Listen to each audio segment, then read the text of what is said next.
Oh, this is the podcast studios brought to you by Machine Inc. Welcome, everybody. Robert Joseph. That is me. That's you, buddy. Good to see you. Good to see you. How you doing? Solid. Pretty solid.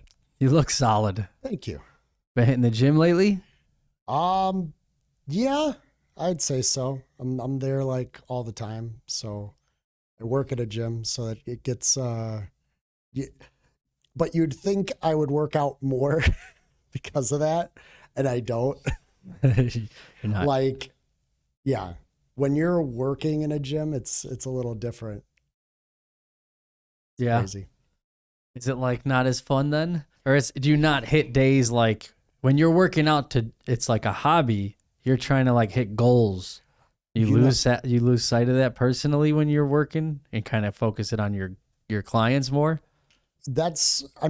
Pretty much that's how that ends up happening. So like when you're writing programs for like your clients, you end up losing your program after a while. But it's like there will always still be time to do it. It's not like I don't have inspiration to do what I do. Yeah. But sometimes in regards to time, it gets difficult. Yeah. But it's funny. I have a second job now as well. Mm-hmm. And on the days where I do my second job is when I actually I work out more. So like I'll do it the morning that I'm going to start. So like Tuesday, Wednesday, Thursday, I go to my other job, which is in Lombard. Mm-hmm. And I'll be like, all right, I'm going to the gym. This is what I'm going to do. I do my 30 minutes on the stairs and then I go right to whatever workout I'm doing. So that's like the most consistent I am. You would think I'd be more consistent if I'm working more hours at the gym.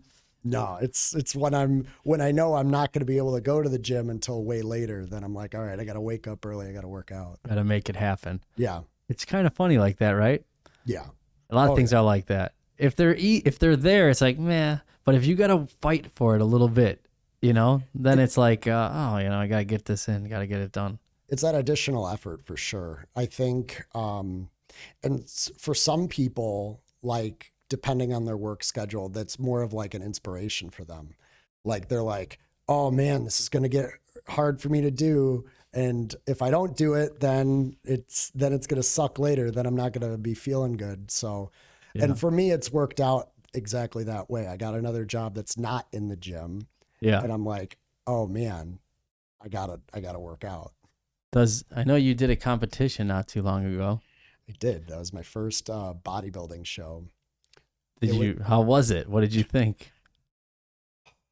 What did you think it would be like? Did you know? That's a great question. So I really thought I was going to be way out of my element because bodybuilding, where you're standing up and you're posing and stuff like that, it's so much different than doing like a physical sport. Like gymnastics? Like gymnastics, which I also have experience in. But right. It's a different animal. And actually... That's kind of how you got into working out, right? Well, gymnastics? Or was it kind of the same time? Well, I got into working out when I was about like 12, 13 years old, actually. And that was before I did gymnastics. Before I did gymnastics, I was swimming. Mm-hmm. And I sucked at swimming. And then... but then I got to like 12, 13 years old. I started working out. My dad had a bunch of workout equipment in the basement and he was getting into working out. He dropped like a ton of weight at that time. Yeah. And I was like, man, you were motivated. I was like, I want to work out. So I hit the bench press, curling, I'm doing all these things. Yeah. And my mom notices me doing all this. Yeah. And she said, I don't want you to hurt yourself. Right. That's young. Well, she was like, why don't we get you a trainer? Okay. So I got a trainer. So I'm doing my own workouts at home. I'm working out with a trainer to better understand what it is that I'm doing. And then I'm watching videos. I'm getting into working out. It like changed the trajectory of my life. And then come like when I'm starting like 7th grade, I remember all my friends being like, you look like totally different. Because I was, of course, at that time, you grow a little bit taller and stuff. Right. But for me, I started working out. So like I had a little bit bigger arms, a little bit bigger legs and whatever. Like, whoa. And the thing was that at that time, I had taken a year off of swimming because I told my mom I really didn't like it. Yeah. Then it's like the next time. So then that whole middle school year was all about me working out in 7th grade. Then come that summer, I'm like, I'm going to go back into swimming. I go back into swimming and I actually end up killing it. I mean, absolutely like doing a great job.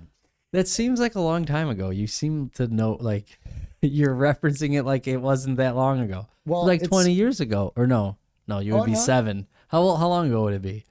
What are you, the third? What I'm are you 29 now. So what are you in 7th grade? Would you 12, 13? I was like 12, 13 years old. So long time ago, right? Yeah. Like, but I remember it as vividly as I do. Yeah. Because it really did change the trajectory of. I didn't how know my you life were went. into working out before gymnastics. I Oh, thought it yeah. was just because it's an obvious way to be good, Motivated to better work at- out yeah. and do those things, but A lot of people don't work out necessarily to improve their like skill. I mean, maybe they do now, but I don't remember too many kids like really like we're gonna try to win this year in soccer varsity. Everyone's gotta working lift. out. Yeah. Nobody was like that. Maybe now, I'm sure it helps, especially at that age, like you said. Yeah, I would say so. I think if you, I don't think you should be lifting. First of all, let's say I have no knowledge of any physical right. anything No, for people sure. should be doing. But it doesn't seem like I did work out too when I was about 13 or 12. Yeah. It was part of the regimen for the soccer club we were in.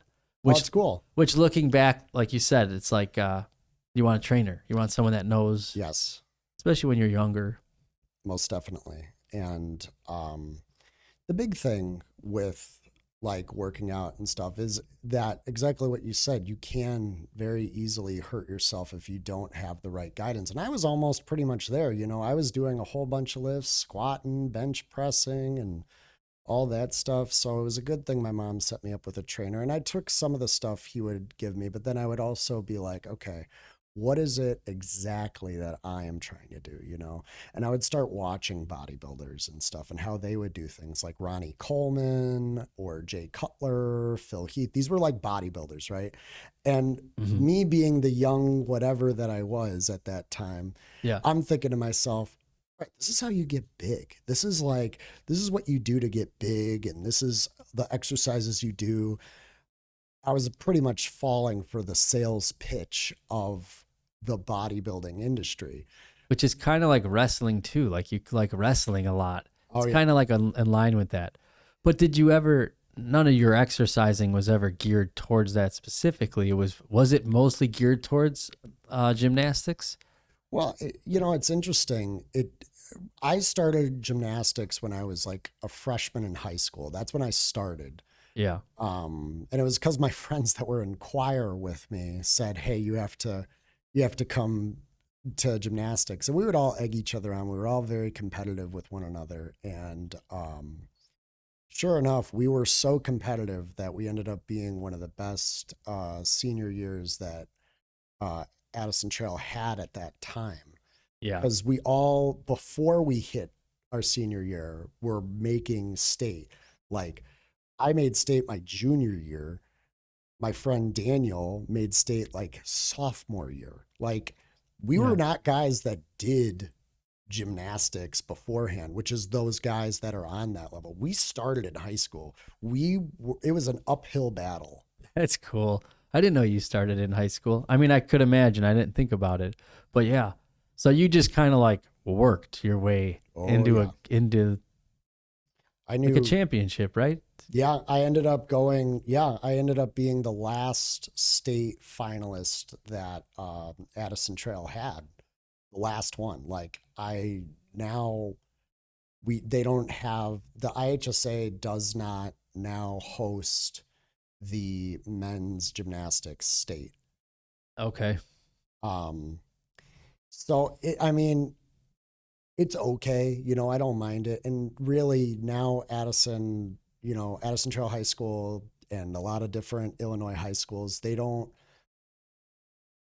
have a big men's gymnastics program. It's just not that much in demand. And if you're going into men's gymnastics, more than likely you're going to go toward the club scene, like USA Gymnastics Okay, not so much in with the and school.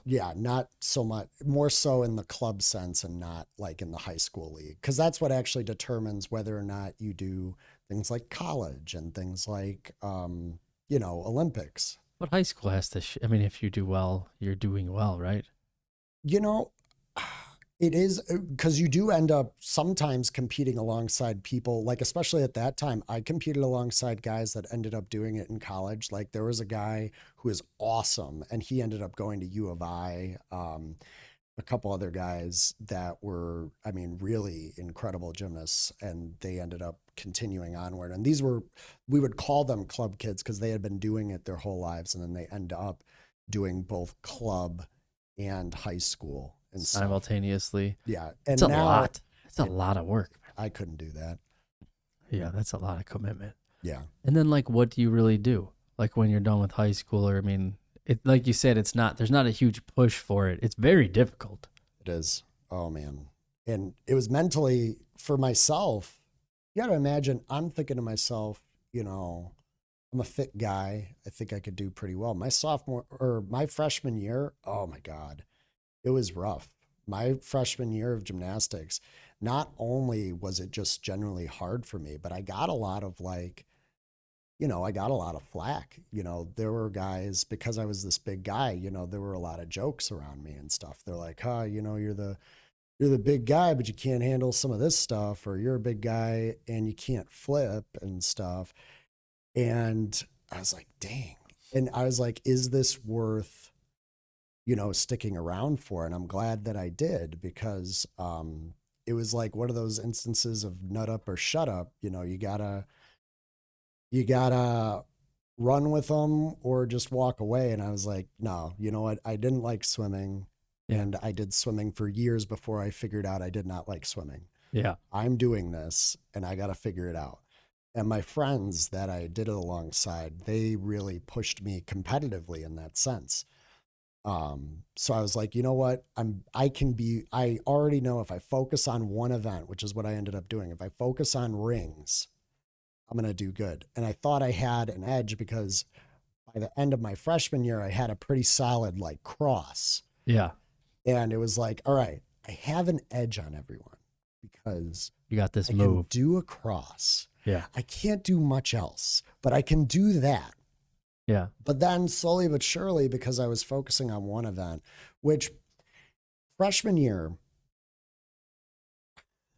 what they do to you is they make you do everything because you don't know it. Like, you can do a basic routine on most things. So they make you practice everything. And they're like, okay, if you could do something, then you're competing it as a freshman. So I started with like rings because they really wanted me to do rings. Yeah. Parallel bars, so intimidating. Yeah. And vault. Vault was one of the first ones I like got the hang of. But did you like the vault? It's a little scary. Seems like it. So we're watching kids now, the kids gymnastics. You see these young kids just rip down and go spinning into the foam pit. Well, and it's funny because like when you're starting in gymnastics, the goal is to teach you a handspring, just to do, it looks like a handstand and you pop forward, you go on your feet. Easy enough. Vault's one of those events that goes like 0 to 100 like quick. So you go from doing a handspring to being like, all right, you're doing double fronts. It's like 2 days later.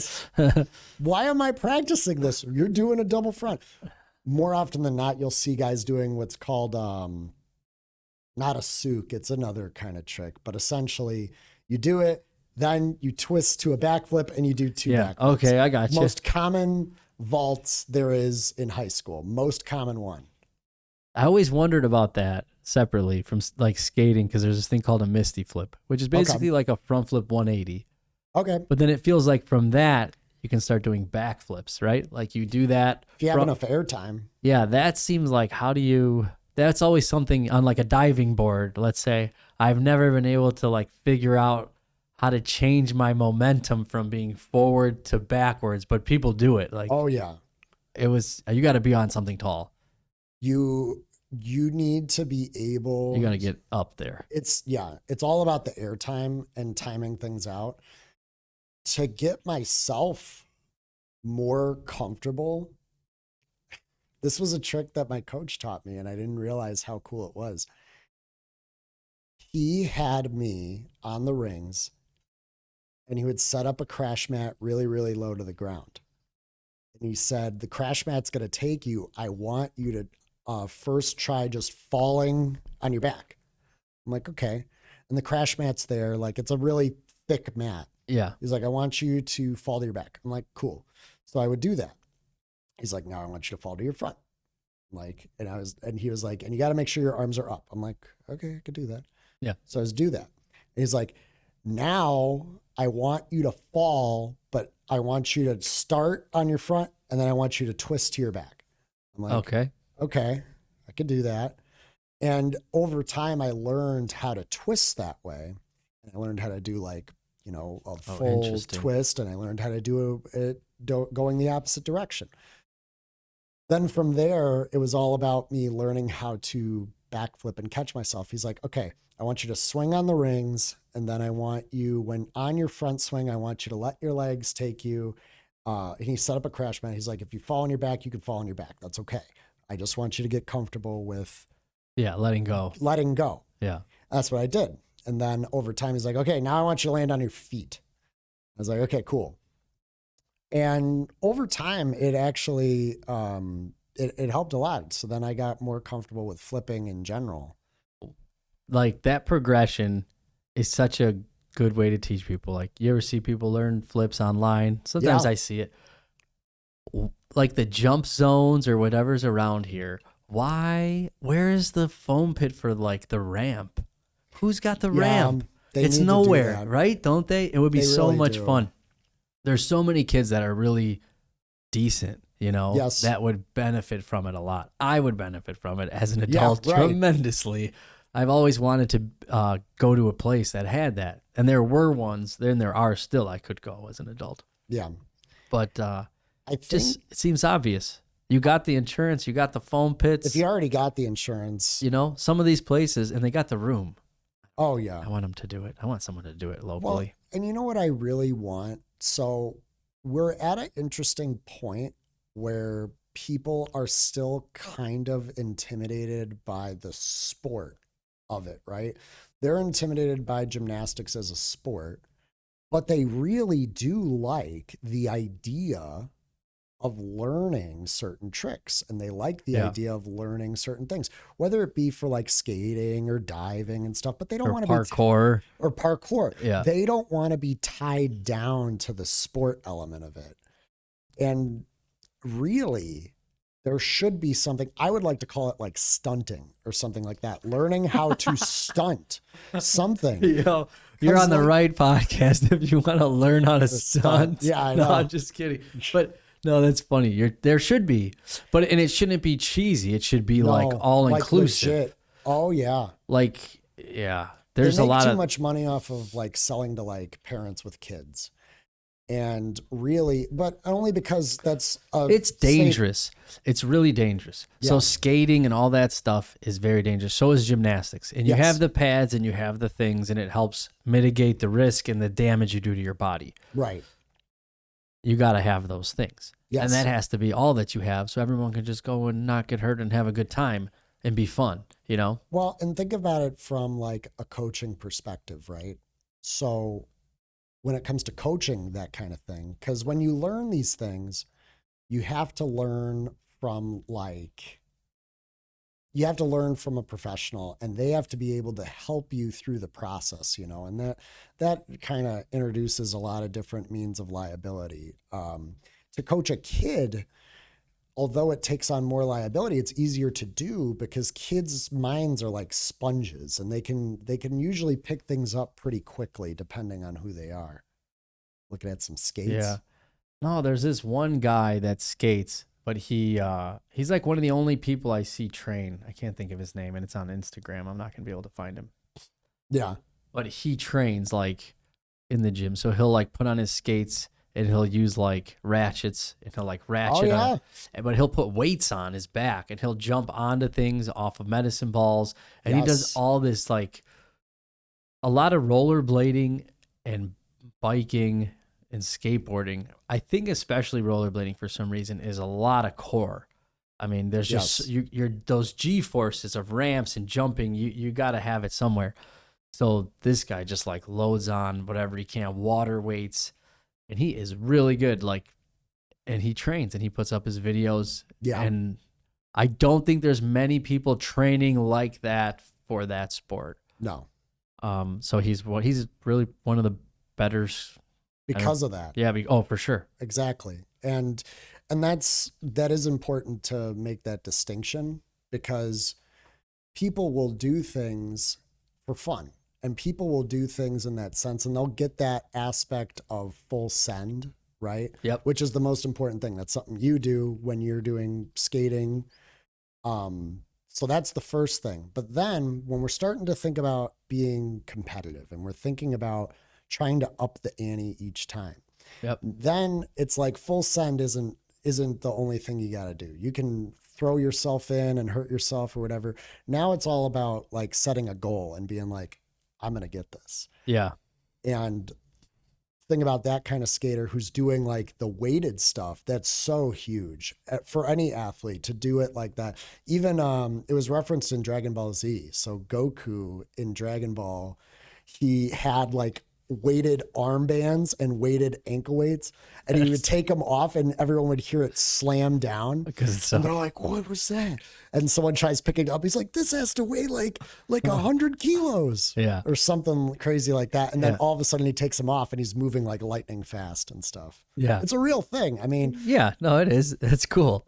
So wild. Yeah, that's funny though. I didn't think the Dragon Ball Z. Oh yeah. It's like that guy that does the workout videos I like to send you, that he has like a mop that's really heavy, and he's like, hold my mop. Yes. That dude is awesome. Yeah, he is a beast. I like that he goes in and I forget what his name is. It has to be something like kind of Slavic or it is. Something. Yeah, I'm sure heavy mop will get him. Come on. Come on. There's the guy. Yeah. Anatoly, baby. That's him. This dude is such a beast. I love that guy. And he that doesn't that won't show up. No, that's okay. But why why do we have to listen to hit the skip? There you go. Yeah, I love this guy. So he comes by.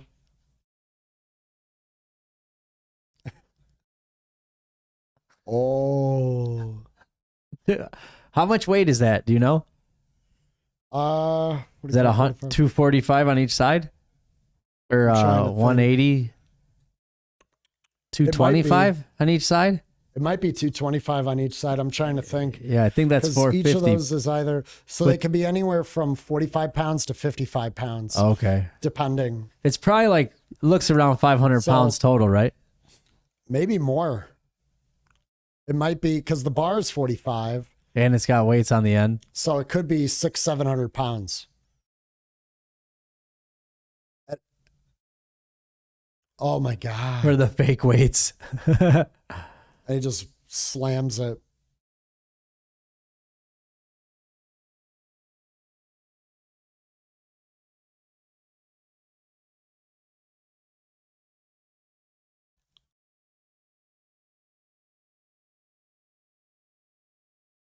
Yeah, that guy's Oh, dude, he's awesome.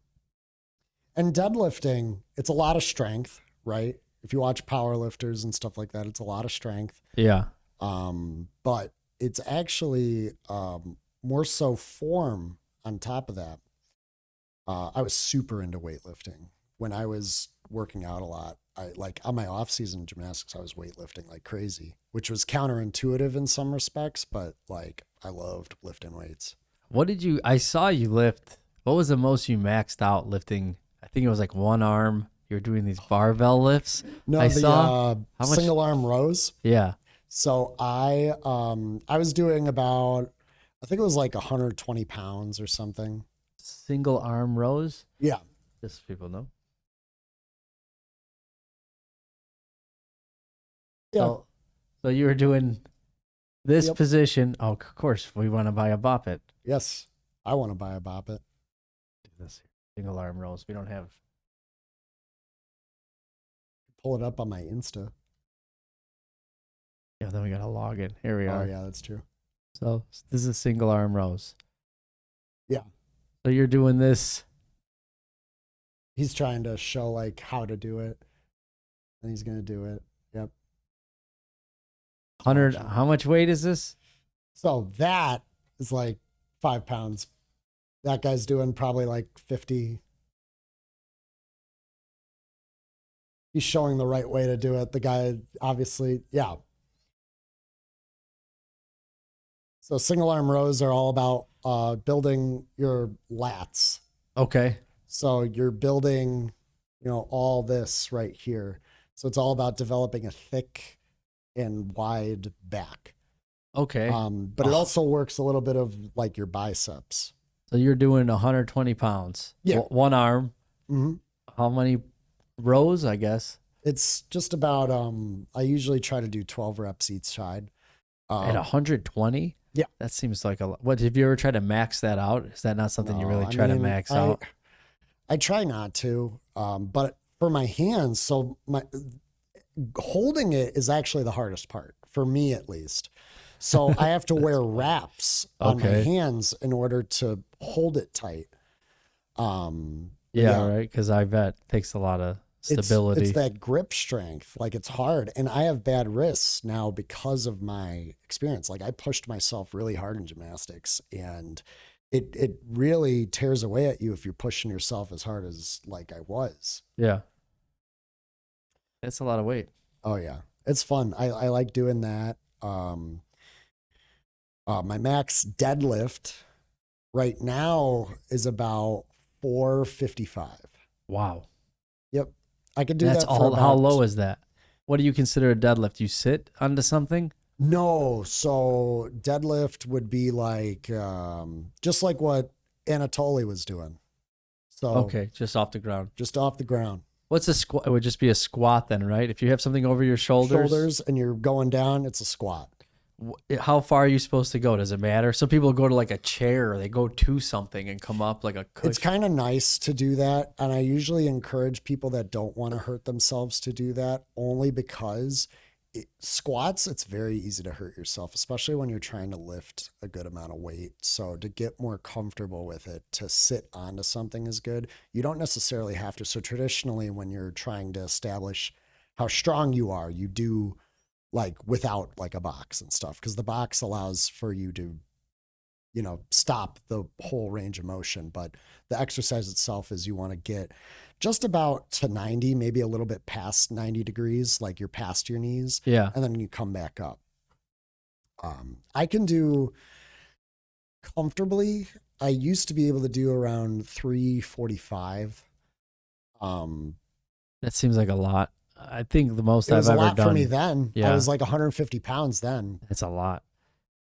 I did it a few times with my buddy Colin. Yeah. He was doing some weightlifting for some activity to be strong. Sure. It makes a big difference. It really does. Like when you go into a sport, I've never exercised for a sport, but I started to lifting. Yeah. And squats, mainly squats. I just like holding the weight. I like it, at the end of when I'm done, my back feels amazing. Oh yeah. It feels like all that pressure didn't like squeeze down, but then it did let go. Yes. Like, so what I like to do sometimes is I'll stack on a bunch of plates and then I'll just hold it. Yeah. And I'll kind of like wiggle. I'll try to feel where like the balance point is and like where I'm light and like where I'm vulnerable. And that's all I'll do. Yeah. And then I'll put it down and then I'll lower the weight and I'll try to do, like you said, like a couple reps of 12 Yeah. if I can get it in. And then like even if I hurt my back or I have back pain, I do it for some reason. Like that doesn't. It's not the same pain. It's like different. Right. It doesn't It is a hurt little it. different. Yeah, it doesn't hurt it. Being Which I like. muscular soreness is different from pain. And when people are starting out, they don't realize that. Yeah, that's right. That's exactly what it is. So- Muscular soreness being different than pain. Yeah. So essentially, what is known as muscular hypertrophy. Okay. So muscular hypertrophy is actually that process of what working out is. You know, you're tearing away at muscle fibers Mhm. only for them to recover and rebuild. Okay. It's the whole a good premise. word. Yeah, Let's look up that. hypertrophy. I'm gonna look that up. I bet you the first thing that'll come up is, yeah, muscular hypertrophy.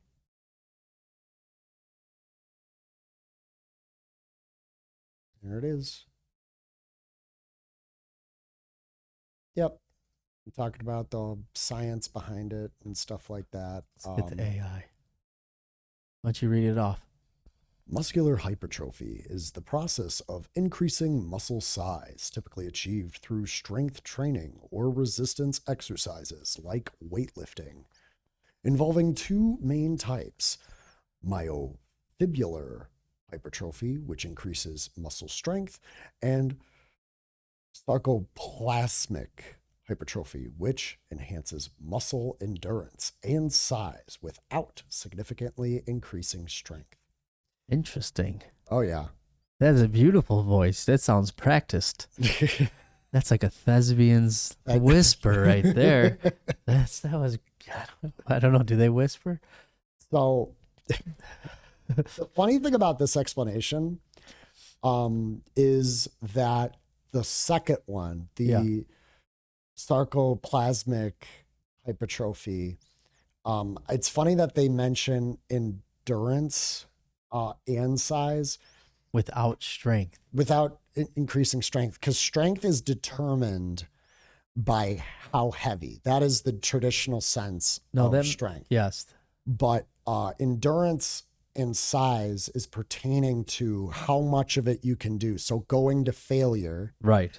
And then increasing size because of that, because this is you tearing away at those muscle fibers and then rebuilding. That's why I always tell people more reps is usually better. Going to failure is usually better. I like the idea a lot of going to failure. Yeah. Hold on. I think we don't have the stuff for people to see, but they can see it.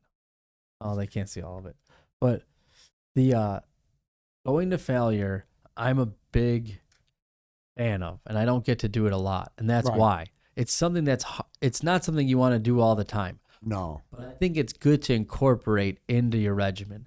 And, Oh, yeah. And maybe like one time when I was training with my cousin Mike, when he was doing the UFC stuff, I was training Big with him. dude.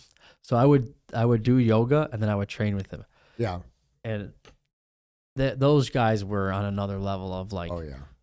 So we went to we did abs to failure.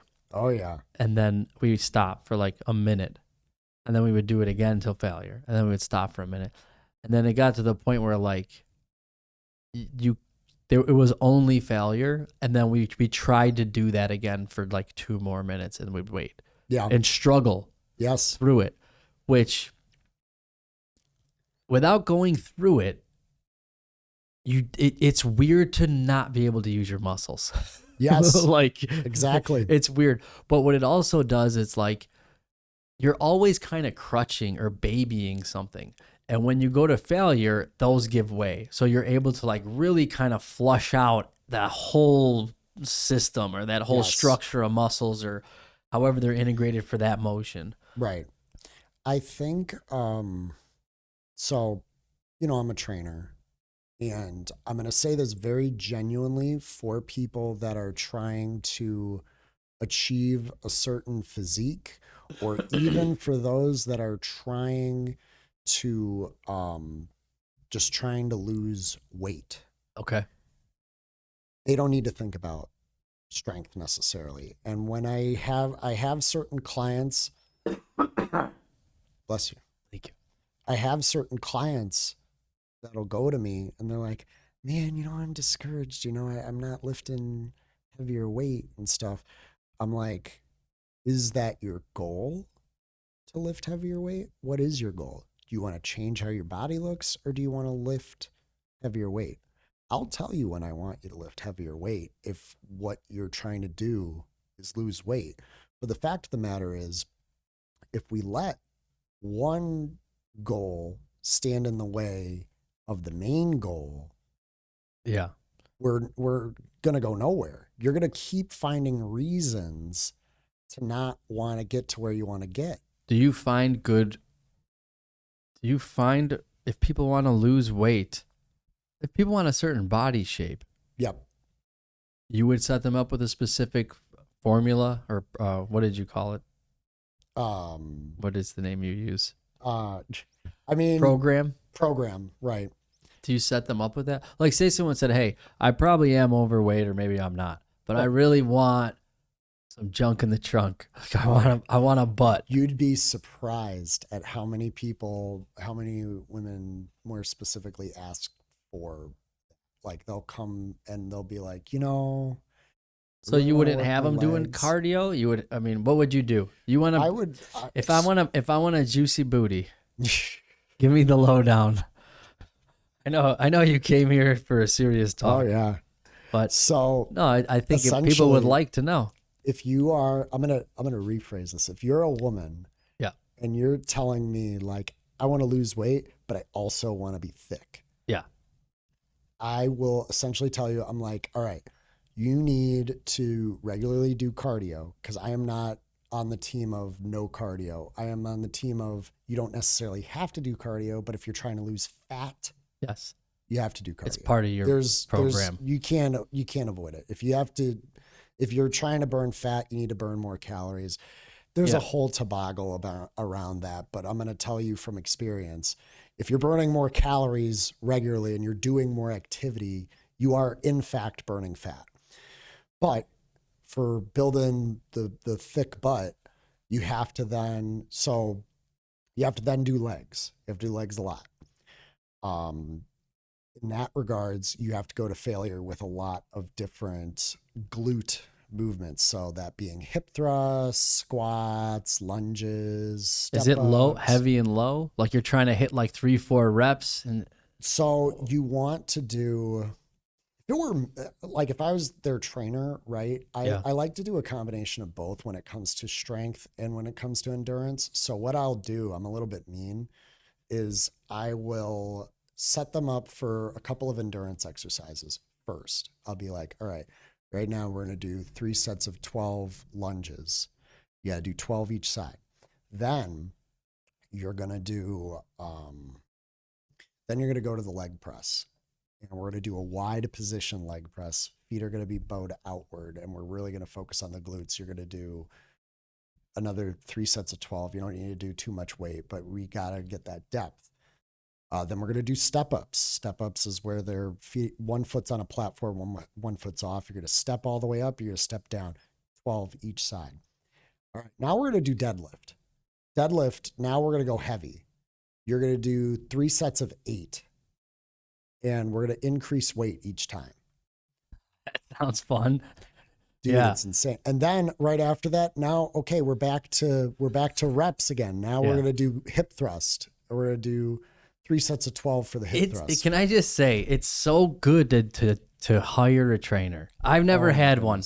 I mean, I skate with people and we like motivate each other and things like that. Yeah. But having someone when they're like, oh, you're doing this next, and it makes you want to laugh because it's ridiculous because there's nothing there. Right. Like that's what you need. You kind of need that dynamic, right? Like that's important to kind of find I think.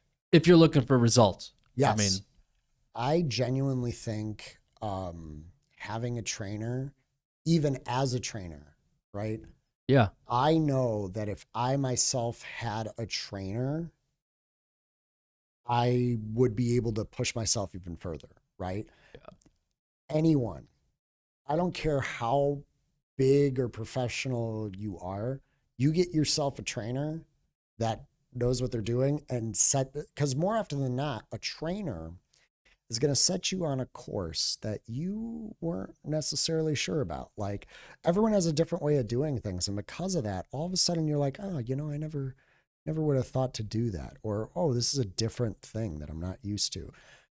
Sets you up, you're bound to get results if you are someone who's open to learning different things. Because it's not even like getting out of your comfort zone. It's just getting into a zone that you wouldn't think of on your own. Yes. Yeah, I like that. I like that mentality a lot. I like that a lot about being married. Seriously, because sometimes I'm like, what do I do with this? And they're like, I thought you were throwing that out. I was like, how can we throw it out? It's all glass. Like, I don't know. I just thought you were. I'm like, man, maybe I got to throw it out. It's like, yeah, maybe I got to throw it out. And then you throw it out. And, right. And you do something totally different. Right. And the results I would have never done because it never crossed my mind. Yeah. And even if you know a lot of things and you're versed in everything, like someone like you, right? Even the novice, like, oh, you want me to do that? It gives you like a challenge, or kind of like, yes, it's like it just makes it fun. It keeps it fun. So it's funny you mentioned that. I was just talking with this instructor that I used to have. Because I do audio production and stuff like that. It's another thing that I do. Mm-hmm. And I was talking with this instructor. You're very good, by the way. I do know that. I'm doing a little audio production myself. Yeah. And you're one of my go-to people. Oh yeah. I mean, this setup is incredible that you have going on here. So we've had a lot of conversations about it. Oh yeah. Yeah. But audio production, multimedia production is another thing that I do. My senior year of high school, I did what's called a multimedia and television production class at TCD, which is TCD stands for Technology Center DuPage. They essentially allow you to do an early college course. It allows you to earn college credits towards something that you're going into. So they didn't just have multimedia production there. They had fire science, they had nursing stuff, where you can get your CNA right out of high school. Incredible. But the reason I bring this up is one of my instructors invited me to come speak to students. Cool. That's awesome. I want to speak to them from my experience in regards to because it's so different now, media. Oh my God. I want to encourage these students because they're going to think to themselves, they're going to think that going into media is the same as going into any other field. Like, okay, you're going to go for fire science, and guess what? Okay, now you're going to go and you're going to get your fire science certifications. You're going to become a firefighter. You have a job. Police, they had a law enforcement thing. You're going to do your law enforcement stuff. Then you're going to go to law enforcement school. You're going to become a police officer or a detective. Yeah. Media is not like that. But there's a lot more opportunities to have a career in media now than there used to be. But you have to be hungry for it, and you have to know the kinds of things that you want to do. It's not a traditional thing where you go to college, you get your degree, and now you have your career. Right. It's the career. The result. The working day to day is very far from, let's say, a trade. Yes. And policeman is not a trade, but it's a specific field. Yes. And a lot of colleging, we'll say, right, lends itself, or should, to a specific field with a specific job. Yes. And an anticipated salary. Yep. And that's very true. That's something I've learned when it comes to college. And that is the concept that students have when they're in high school and they're learning about college. They're like, well, why do we go to college? And the simple answer that parents or teachers, they'll go and say, and they're like, well, you go to college to get a job. So then you go to college, you get a higher paying job with a big salary. And they're like, oh, well, what do I have to pick from? And they're like, well, there's all kinds of things you can do. And then you're like, when you're in high school, you're like, oh, cool. Those are cool fields. What the hell? What are those fields about? Oh, you don't know until you actually go to college for it. And it's like, yeah, that's a good point. why do I want to learn? How do I know if I want to learn about this? It's You true. know, how do I know if I want to learn about this until I start learning it? What about like things that you don't even hear about, like etymology, study How the of hell do- languages, theology, study of religion, eschatology? There's all these ologies and Right. isms that like I never even heard of till I was an adult, and I was like, man, if I would have known of those just the words, I Yes. probably would have went into engineering Oh my God. like It's way earlier on, huge. mechanical engineering. I didn't know what that means. Oh, you're a civil engineer. What does that mean? I don't know. There's a civil war. I don't know. What does that mean? I don't. You know what I mean? There's just Right. some stuff you're versed in because it's around you, and some stuff is Right. just it's part of whatever you're not doing. So I think it's very important.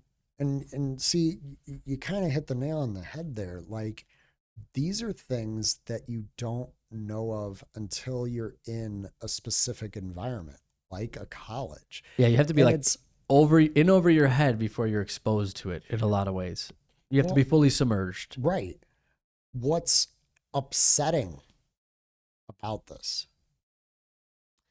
is that college is expensive. And there is an expectation to go into college knowing, like, they're treating college as a investment, which it is. And then they anticipate you to figure out what it is that you want to do while you're in college, racking up a crazy amount of debt. Why? This is the problem with education that I have, is if there is an expectation in high school to figure out these fields, why don't you offer more options to figure that out ahead of time? Why am I going to a college that may not even end up having the degree program that I even want before I attend? Why do I want to do that? I end up having to transfer schools and all this stuff. Like, it is, Well, it's very hard to know. yeah, Like no, absolutely. how do you know how you want to spend your time? And then Right. like you said, it's very diverse when it comes to media and marketing, like how you kind of Yes. fit in. And it's almost like you said, you have to have a passion for it. You got to kind of grind for it if you want it. Yes. Some people, they catch a whim, right? But it's kind of, in a lot of ways, you're an artist, right? Right. You're like living this life that's not really like physically working. Right. You're making content, which is just media. Right. So it's for like a community sort of value. And it has a great quality. Like, Yes. there's a great quality to it. It's very important. We like it as people. Yeah. Everyone loves this platform, and like everyone's using it now as like their main thing. They like it. It's a part of what we want as people. Right. But it is like, I wish I was in IT. I had an IT class. I didn't make it freshman year. Right. They were like, "Oh, you're not on the schedule." I don't know what happened, and I got put in home ec. Hate that kind of thing. I got put in home ec, and it was good. We made pumpkin pie with cheesecake frosting. Ooh. It was, and It's you're the in perfect there. time of year. There's some nice kids your age, girls your age in high school. It's Oh, fun. yeah. You're cooking. It's great. It's a good time. But the way my mind is, I'm a very mechanical person. Like So you feel like you would have strived having done an IT I program? I didn't have any class in high school ever that I liked. Yeah. That I got anything. I liked any. That food class was fun, but like I never got into a class until college where I just got lucky and I got submerged. Where I was like, this is awesome. Like, I am actually wasn't interested. causing you to hone in. It wasn't like something you felt like you wanted to keep doing. Yeah, I did. Yeah, none of it interested me until it was done, and then I became very interested in certain parts of school, geometry specifically, math. Ooh, yeah. I'm very interested in math and numbers and how they behave, and And it's funny you mentioned that, because not a lot of people have that perception of it when they're initially told they have to do it, until they find reasons how it applies to them. yeah, And that's what's missing maybe now in education. Everyone's getting ran through the mill. yeah, It needs to be practical to you. One thing that I've learned now as an adult, right? This is a very interesting thing for me, because when I was graduating high school, my multimedia and television production instructor back when I was at Technology Center DuPage, my senior year of high school. So they would take you from, I graduated from Addison Trail High School, but it was like 3 periods of my day I got to go to TCD. Okay. My instructor for that saw that I was really good with media and I really liked it, but he also said, hey, you really seem to like working out too. Maybe you should think about going into that. Now, my youngin' mind thought to myself, no, I really want to be working in like studios and I really want to do this kind of work. Yeah. And I learned a little bit from that point on that, it's different than what I had anticipated. You think to yourself, oh, I'm going to get the next studio job that I can get. And there's really not that kind of thing. I know. It's very difficult to get into. Well, I most wanted people to get that into game design. Most people that have a studio, it's like this. Like they Yeah. want to operate it because Yes. it's a desired thing to have. Right. And that's the other thing. Someone's like, oh, do you do a lot of like business creation and stuff like that? And it's like, people come to me and ask me, but if someone's doing their own business, that's Right. their opportunity to do what they want. Yes. Why are they going to come to me? I could help them realize some designs or some ideas, but ultimately, that's your opportunity to make what you want. Yes. But it's true, right? Like I didn't think about that when I started going to cinematography. I went to school for cinematography initially. That's awesome. But one of the big things that I learned as now an adult Yeah. is there's something. So when I was in college for audio, I got my first job. Yep. I remember. And my first job was I was a gymnastics coach for kids. Mostly because I didn't want to let gymnastics go. I knew I wasn't going to go to college for it because I was going to college for audio. But for obvious reasons, I went to an art school and they didn't have a gymnastics program. So I was like, I want to keep doing it. So Yeah. I became a gymnastics coach. I did that for like 6 years. I did that all throughout when I was in college pretty much all throughout I was in college. And then, COVID happened. I was locked down and I was like, I want to change it up. So then I became a personal trainer. Which has a lot to do with health. Yes. A lot. Well, there's a commonality between my career paths, and I'm noticing I'm noticing no matter what I do, the thing that makes me happy the most about it is I'm helping people. And that changed my mindset about work entirely. Do you feel like if you didn't know you were helping people, it wouldn't feel like it had value to you? It's weird. Okay, so yes and no, but it's like I'm gravitated more to the work that revolves around helping someone on the ground floor. Yeah. It's crazy. Like when I graduated high school, I was thinking about me. I want a career. I want this kind of thing. And then I got into coaching kids and I'm like, man, I really like being there for these kids. And then I was sad when I left there, but then I'm training these people that really wanted help. And I'm like, wow, I'm liking helping these people. One of my new jobs and stuff is I work for a non-for-profit organization called Age Guide. Now they're incredible. They promote, they facilitate grants and promote senior services throughout DuPage County and all the different Illinois counties besides Cook County. And it's literally about helping people, helping seniors that can't afford certain things, or even just helping seniors in general. And I'm helping them in the sense of media. I'm presenting it is that they do. A lot of seniors aren't the most savvy when it comes to the technology. Well, I'm also advocating for their grants. Like, I'm like, okay, these seniors really need this. And I'm presenting that messaging toward, like, I literally I connect people with state representatives and stuff like that. It's like insane. Yeah. But I'm finding more and more that it is my thing, I guess, the thing that's going to make it for me, whenever career paths lie ahead of me, I know that ultimately the reflection is it needs to be revolve helping people, not helping like a business make a ton of money or whatever. If it's something like that, it kind of gives me a bad feeling. You know what I mean? Yeah. Or something like that. It's not like making money is necessarily a bad thing, but some kinds of money making ordeals, like other kinds of gyms and stuff like that, they have a really bad focus of sales first and like making sales quotas and things like that. It leaves a bad taste in my mouth. You know, it doesn't make me feel good. And I feel like I'm ultimately pretending to be doing something Yeah. supposed to be good.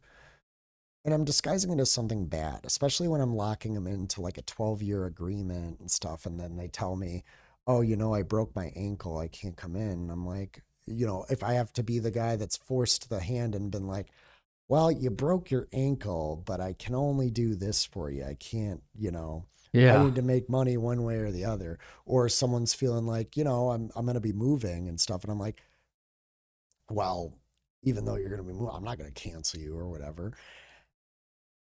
To me, I'm taking something that ultimately I came into with the idea of helping someone, and now I'm not helping them anymore.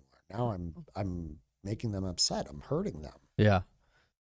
Well, they don't get their money back. And Right. They never get their money back. there's a clause There that is a they clause in sign. that regard. And Like, but don't, like, if they're doing something where they're telling me they're going to come in yeah. and then they No, don't it, come in, then it's I like, okay, you're wasting my time. that's true. I agree with you though. If things happen, extenuating circumstances, it's nice to be able to be a person first. No, you're probably right. I think it's most people don't get that opportunity, and when they do, if it's obvious, then whatever comes really is not as important, which is really good because it leaves you open to do different things, which makes things exciting. Yeah, most definitely. Yeah. You know, and I think having that element of wanting to help people, it's like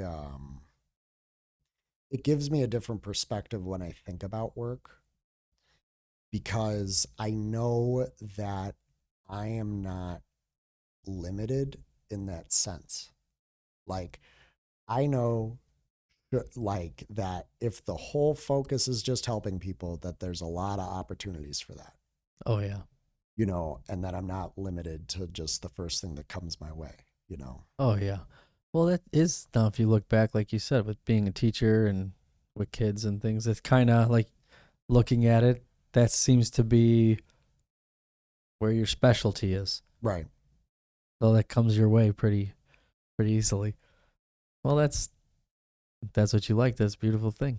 Yeah. The That's nice. the um the mixed media production Yeah. and it being kind of like a free for all right now. It wasn't for a long time, right? There was major media production, and there Yes. was a big wall between that and what it meant to be an American citizen, right? Yeah. We were kind of like on the other side. Right? Everyone got the same news. Yep. We didn't know it only came from three places or whatever. Yeah. And now it's here. Well, you brought Yeah. your bag. I did. It's I'll tell you, we are living in a great time where people can feel so comfortable to express themselves. You say that, but it makes me I want know, I to. know. What are you thinking right now that what do you think I'm going to say? Um, I agree with you. yes, We do live in a great time. People are allowed to express themselves now more than ever, yes, and it's celebrated and has been for a long time. yes, Now it's easier to express yourself because you could just send the yep, whole world something, and if the whole world likes it, then everyone sees it. yes. But Charlie Kirk, I know. that's what I was gonna. So, it was awful that he got shot. Absolutely awful. Yeah, that was a big thing for me as someone who's very politically active myself. Now, granted, I didn't like anything that Charlie Kirk, for the most part, had to say. I didn't agree with a lot of certain things that Charlie Kirk said. The positive stuff I liked. And for the most part, I do like advocating for good behaviors and advocating for good moral beliefs, period. I mean, I Right. like that. What's wrong with advocating for it? Right.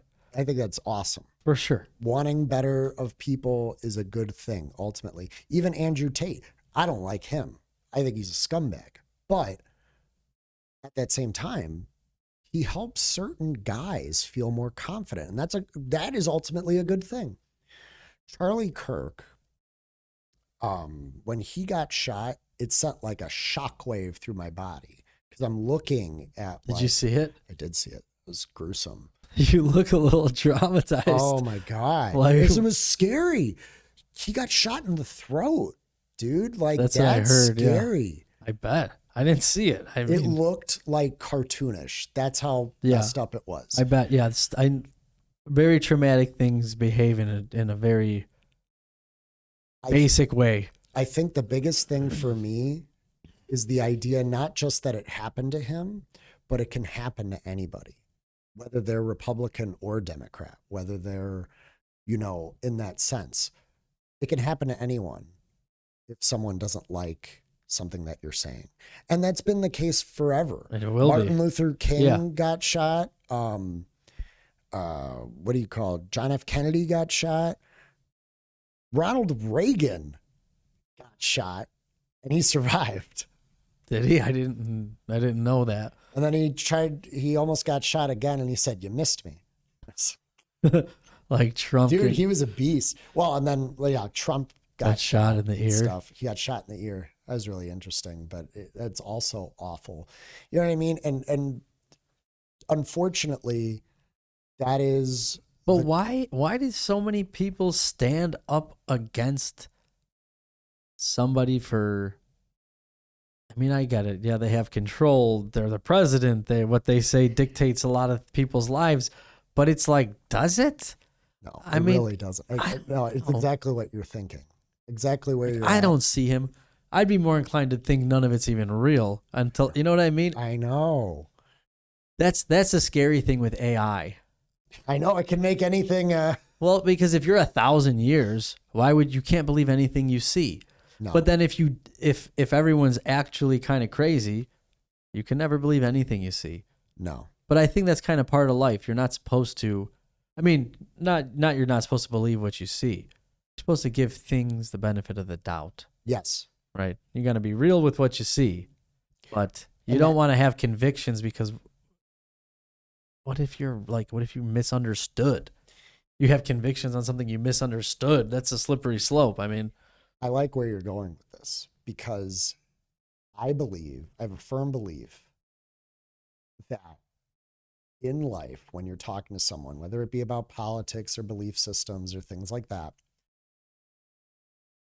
have an open mind as best as you can. No matter what, you're always going to feel the way that you feel after the fact, but have an open mind for the most part. Try to see and try to equate it to what you already know and go from there. The best debaters, the best people who debate, including Charlie Kirk, actually, they're oftentimes good listeners. But they'll always take something that they heard and like change it. Democrats and Republicans do this a lot. They'll take something they heard, they'll cherry pick it, and they'll be like, well, this is why this guy sucks, and blah, blah, blah, blah, blah. Now, I didn't like Charlie Kirk in that sense of like, so he said some pretty awful stuff. So he said, he kind of didn't he said some like abrasive things.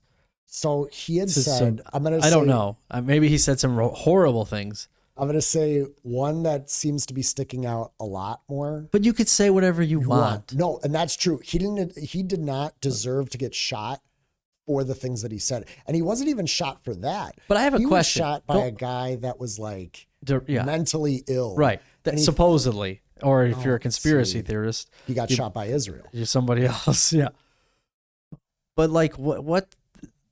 Well, yeah. So Go ahead. I'm going to tell you some things he said. At one point, he had said, this was like a year apart. At one point, he said, you always have, if it is freedom of speech, yes, why do people get so upset when other people say things? Like, don't you know that that's what they're supposed to say? they are Things supposed to upset you. say things that upset you. Absolutely. I mean, that's like the number, like dude on dude. why you Fucking live good in times America. are just saying terrible things to each other. But at that same time, it's one of those deals of freedom of speech. You are free to speak however you like. Right. No one has the right to end your life based on something that you said. But there is a sense of like freedom of consequences, right? So like if I go up to a guy, I'll give you one better. I go up to a guy, black guy, I call him the N-word, and I call like his kids the N-word. This just got real. What are you talking? I would have earned an ass kicking. Okay. That's my thing. Like I should expect nothing less than this guy To beat. beating me up senseless. Okay. Absolutely beating me the hell up. So you believe in free speech, but you also believe there Or are consequences for what you say. Yeah. Now, I guess that's in the sense of Charlie Kirk, right? I'm going to swing this back. Charlie Kirk once said that at one point he said Martin Luther King is amazing, loves him, whatever. But then the next year when they're talking about DEI, and that's like the hot topic, I don't even believe he actually thought this, but he just sort of said it. He said, oh yeah, Martin Luther King was awful. And then he goes and he says that the Civil Rights Act, the signing of the Civil Rights Act in 1964 was a mistake. Now I'll explain his reasoning because it's good to listen to this. He said his reasoning for not liking the Civil Rights Act was that it ended up taking priority over our ideals of the Constitution, that we were focusing too much on cultural beliefs. And to an extent, I understand where that is coming from. It is not coming from a place of malicious intent toward other ethnic groups. It's not what he's trying to say. right. He's not trying to say we say- should still have slavery. No, and he's not trying Right. to say that. But he is saying that if you don't understand context and Right. so it's kind of like you're saying what you're not saying, and that's the whole conundrum with speech in general. Right. Like it's part of us as a people. We give it a little too much credit. You know, Right. sticks and stones can break my bones, and words can never hurt me. But they do. People are they're very traumatized. What they said. Do you believe that they said this or that? And I mean, I don't think there's like metaphysical violence that you should be No. trying to police on people because Well, because the words are hurting you. I'm not saying they can't. no, They might. I don't know. I'll say this. Actions speak louder than words. That's another common phrase. And I believe that wholeheartedly. The things that you do technically speak more volumes than what you say. They probably echo more of the yeah. They Sure. echo more of your intentions. Yeah. And then the intention will reverberate out. Right. Hopefully. Who knows? So in regards to certain people, because in politics, people are really bad characters. You know what I mean? Like they'll say one thing, like politicians especially. Anytime they'll you're say putting one other people thing, down yeah, in a way that's like vindictive, it's just stupid. It like there's no reason. I for know it. it just looks like a bunch of kids just talking nonsense. Yeah, And maybe they aren't. Maybe they're very important issues and things like that. But, you know, if you're willing to act that way, and that's the strange thing. The hard part is like, if it's in a setting that's supposed to be serious, you got to be serious. you hate it. Like, I hate hearing it. I Yeah. hate but if it's in a funny setting and someone's saying like the terrible things that they say, it's funny because it's ironic because they shouldn't be saying them, but Right. they are. But like they say them on TV and you're like, is this real? What is Yeah. this? I think when you're in a position of power, you should always be, in a sense, when you push out positivity, positivity will always follow you. You know what I mean? Like Yeah. you should always have a more positive approach. We shouldn't be wasting time prosecuting people. Like, Well, that's a whole thing in itself, probably. Yeah. Did you see what Elon Musk said about Jimmy Kimmel's statement? Now, this is very convoluted. I want to say I'm not one to gossip. That's totally what this is. He said, what did he say? He said, Ben Stiller said something to Jimmy Kimmel. This might all be fake. It's just what I saw. I want to hear it. Ben Stiller said something to Jimmy Kimmel. Okay. And then Elon Musk was like, he went full retard. You never go full retard because that's what. It's from a movie. Yeah. It's from Tropic Thunder. Yeah. Great movie. With I love Ben that Stiller. movie. Yes. But he's calling him retarded. Like you can't say that in kind of such a thing. way, but it's funny. Like he's a funny. He's It's just trying to be comedically funny. intelligent. Right. You know, comedy's smart. That was smart. It was funny. Yes.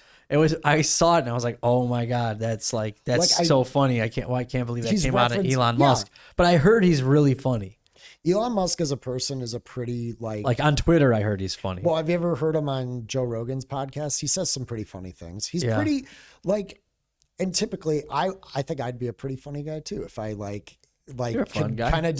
if I can kind of do whatever the hell I want, I would be a hilarious kind of guy. You know, Elon Musk, he has enough money to where he doesn't have to care about a got lot of the that things. FU money. Yeah, he does have that. I've been trying not to swear as much? as Yeah, much, I and got I've been you. trying not to say like. That's the hardest thing. I was told I sound very dumb. I'm trying to so there are I've actually, you're gonna think this is crazy. I have been learning how to do better public speaking. There's a guy on YouTube, he's this Asian guy, Okay. and he's awesome. He teaches you how to think about your speech a little bit differently. So instead of saying like or I try to give myself like a solid pause to emphasize things. And it is so nice. Like it works, but it's not perfect. Like, and exactly here, like, it's hard for me not to do it because it's habitual. So you have to learn how to do these things in a very habitual manner, and you got to learn to give your speech space. Yeah. That being said,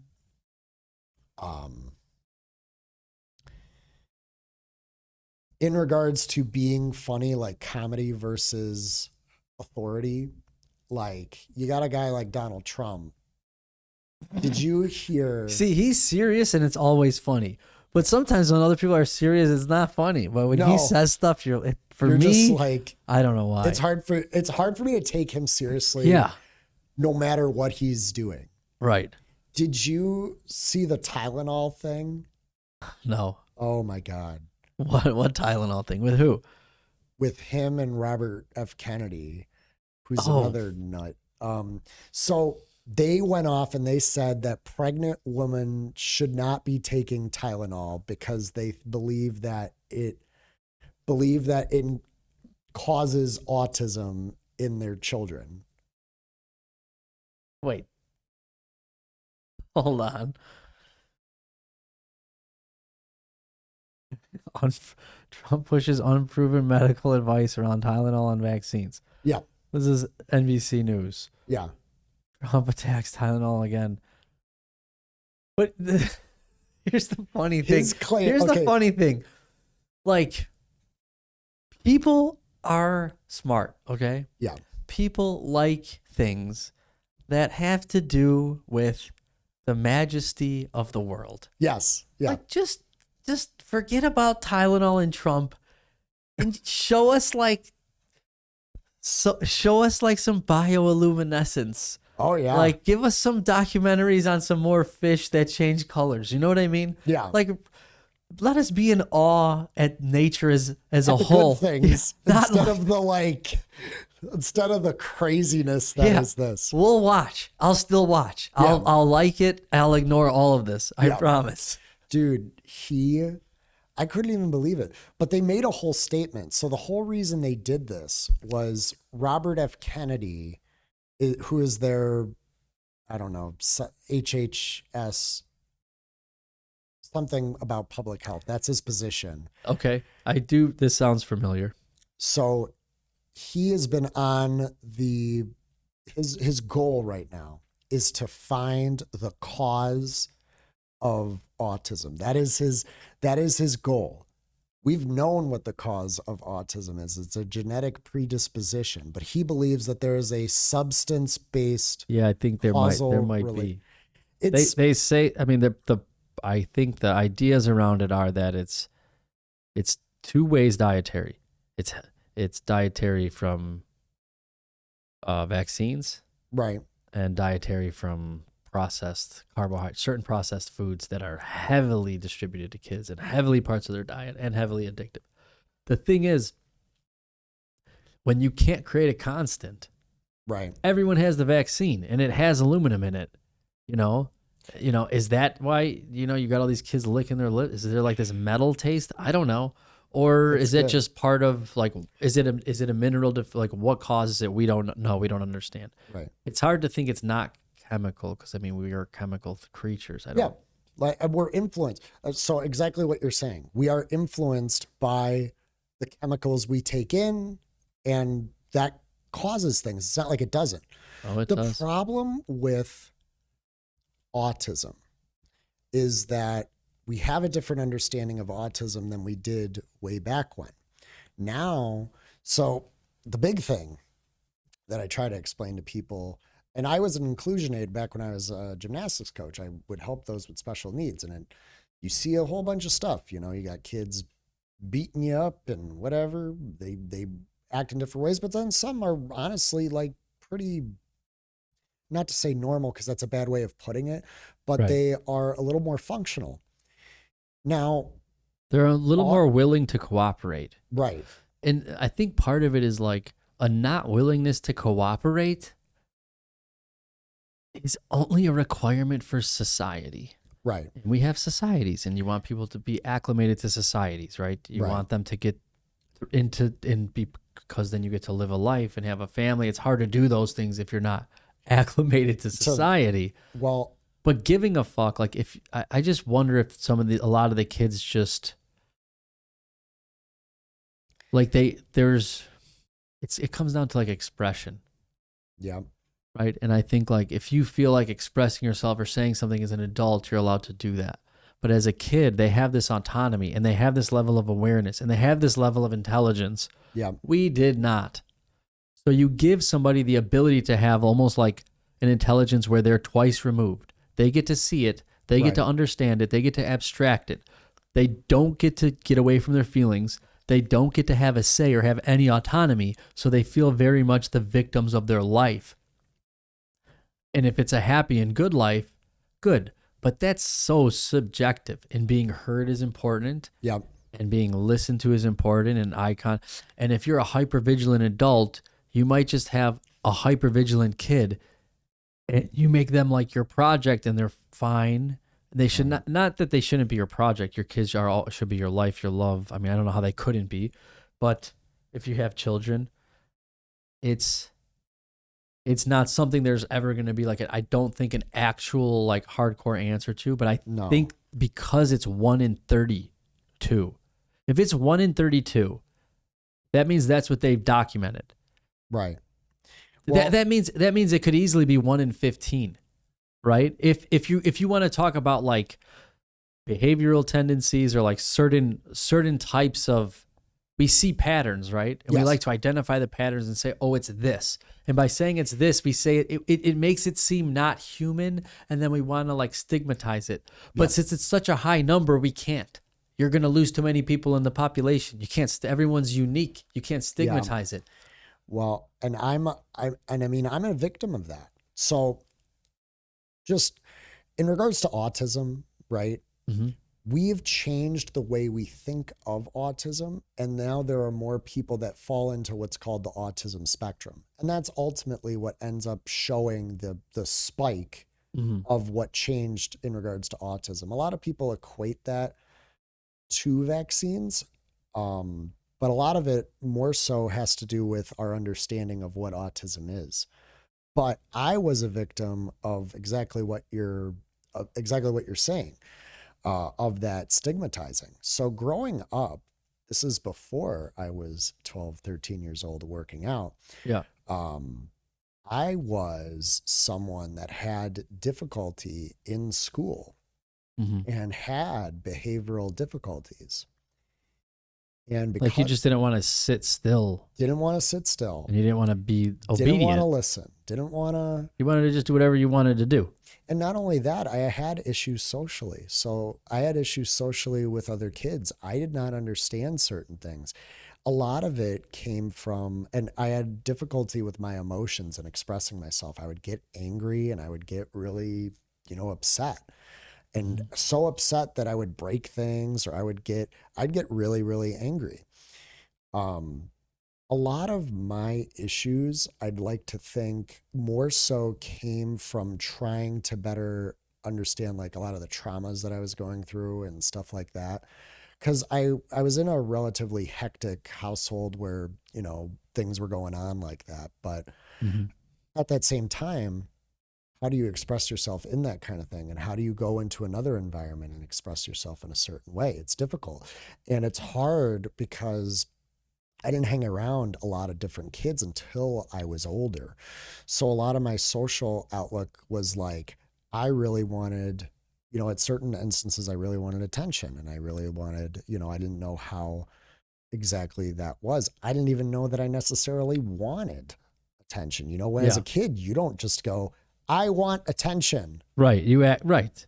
You don't say that directly. Right. Other people have to have that perception of, oh, this person really wants attention. And sometimes I didn't even want that. I mean, really, like, it's that I wasn't able to communicate the things that I wanted when I wanted them. And that gets to be difficult. As a kid, you can't do that as much. I feel it's like hard to. I feel like part of it too, though, like when we were little, or when I was little, like nobody wanted to hear what you had to communicate. Yep. They weren't trying to accommodate you. Yep. And now they are. Yeah. So I think you kind of have like a lot of the ways these kids are acting through just, let's say, non-empathetic, or we'll say apathetic conditioning. Right. None of it would fly 50 years ago. No. They would just fall and they just would obey because you'd be getting hit. And you would be doing work. You didn't have, there was no expectation, right? No. But I think part of that expectation of having the kids and the freedom is coming along with a much more intelligent adolescent upbringing. Yes. You are a genius with a phone in your hands as an adult. It's not something we had. No, and you are exposed. We don't understand, and I want to say trauma because everyone loves the word, and I like it too. Yeah. I'm going to call it trauma, call it love, call it like teaming, the teaming present, right? It's like the present moment. Right. Like all of that information is so beautiful.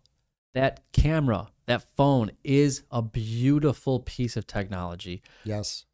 When I was little and there was Game Boys and then they had the PS that you could carry around. PSP was awesome. And it was so cool. But it was so fragile. Yeah, like the cassettes and everything. It was a very sophisticated piece of technology, and it's a toy.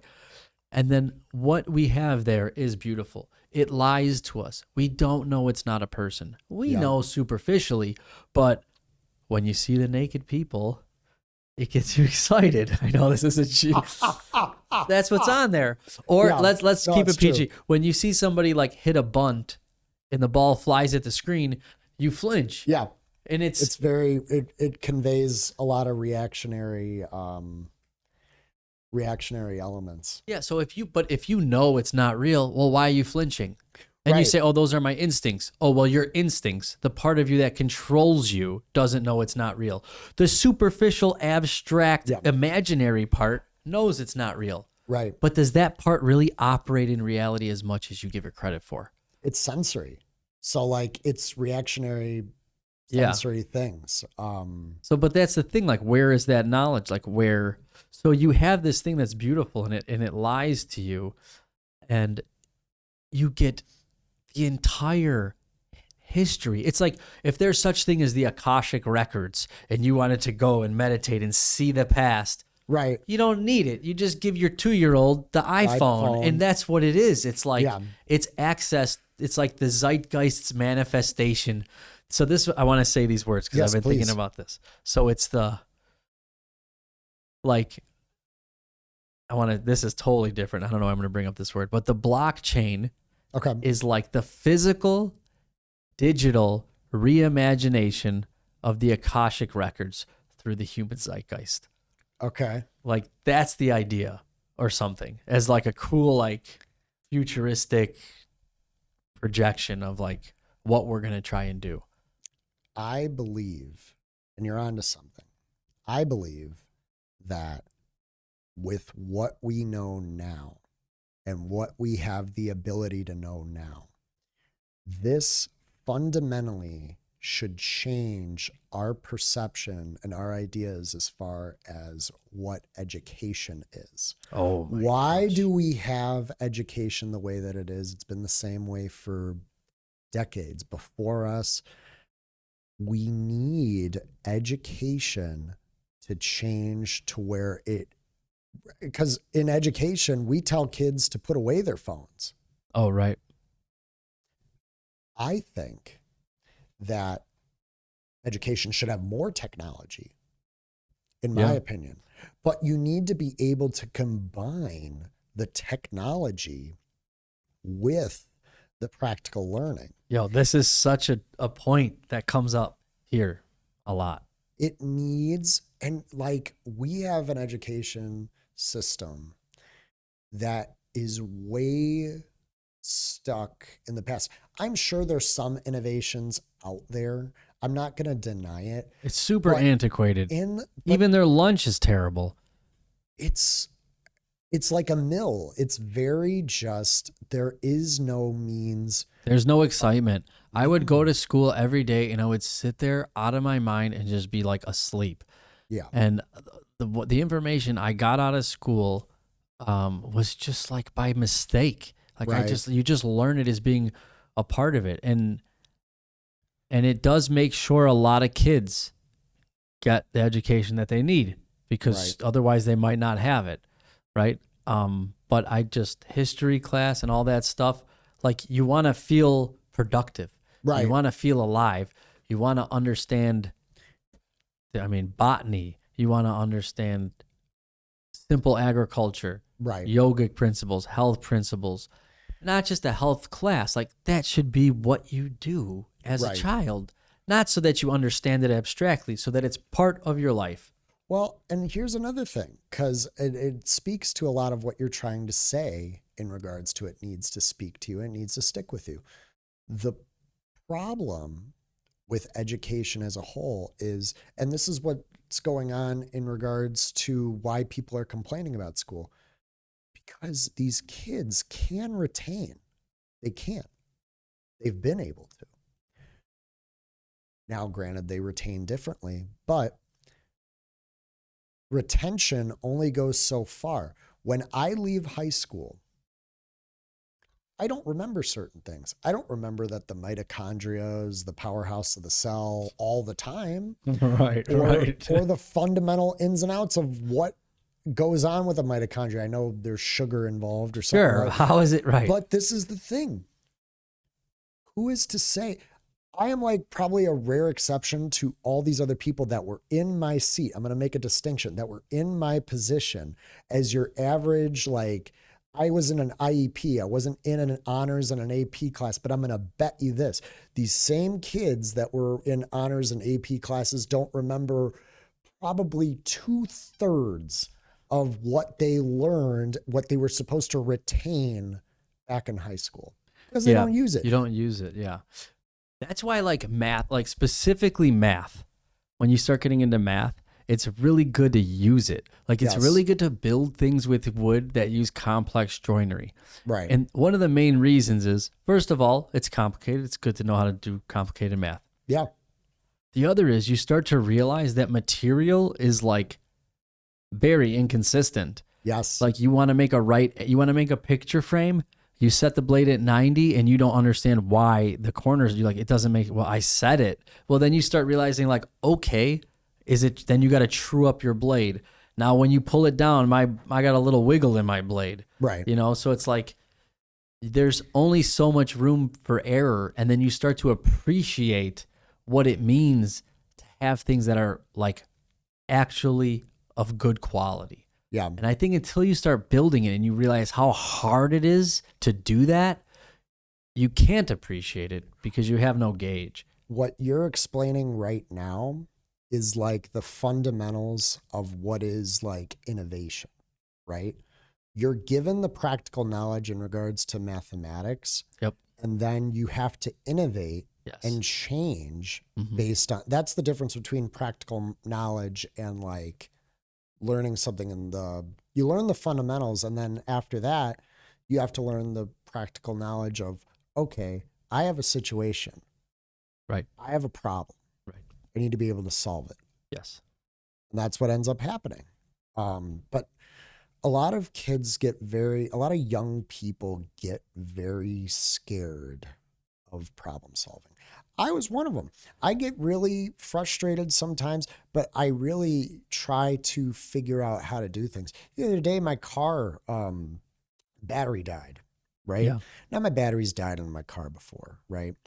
Start the car, I'm listening. It's trying to turn. And I'm thinking to myself, like a million different things. Could be this, could be that, could be this. A lady came by. She had a little jumper thing. She's like, you want me to try to jump it? I'm like, I'm really not sure if it's the battery, but we could definitely try. Yeah. Jump it, starts right up. Now the check engine light's on. I'm a little scared. I'm like, hey, I called my dad and I'm like, hey, can I borrow your code checker? He's like, yeah, but you'll have to figure out how to understand the codes and stuff. You know, Hector's got a better one. I'm like, I can just use your code checker. It's not a big deal. I can look it up. Yeah. And I figured out it was just two computer things. And I was like, okay, I know that if I take my battery out and then wait a little bit and then put a new battery in, the codes will reset and the check engine light will go off. And sure enough, that's what it was. But I want you to think about a younger person getting into that sort of thing, not knowing much about cars. Yeah. Right? More often than not, when it comes to problem solving, a lot of young people get scared because they feel like they're in a system that's supposed to teach them literally anything and everything, right? Like they're getting set up for success. In the schools, they build up this thing like, we are setting you up for success. That is what we are doing. Right. And yeah, the reality is, like, you're never going to go anywhere unless you want to learn about it. Yeah. Unless you want, there has to be a desire. You have to have we're a desire. not setting you, we're setting you up for success. They're still setting you up, but yeah, you're not going to get success unless you're looking for it. Unless you're actually looking for it. Yeah. Unless you're willing to kind of bend and move. Yeah. You have to have the desire to figure it out. Yes. And if you have the ability to just say, oh, it doesn't work and take it in, and that's, a lot of people do that. Oh, I'll have it towed or whatever if they can. Right. And they never learn. And that might be fine. Right. If they, right? Like some people are very specialized, right? Yeah. And they don't want to do anything and they want to be very specific in how and they're good at that. Yeah. But it does feel like historically, like you're a dude, you should be able to do everything.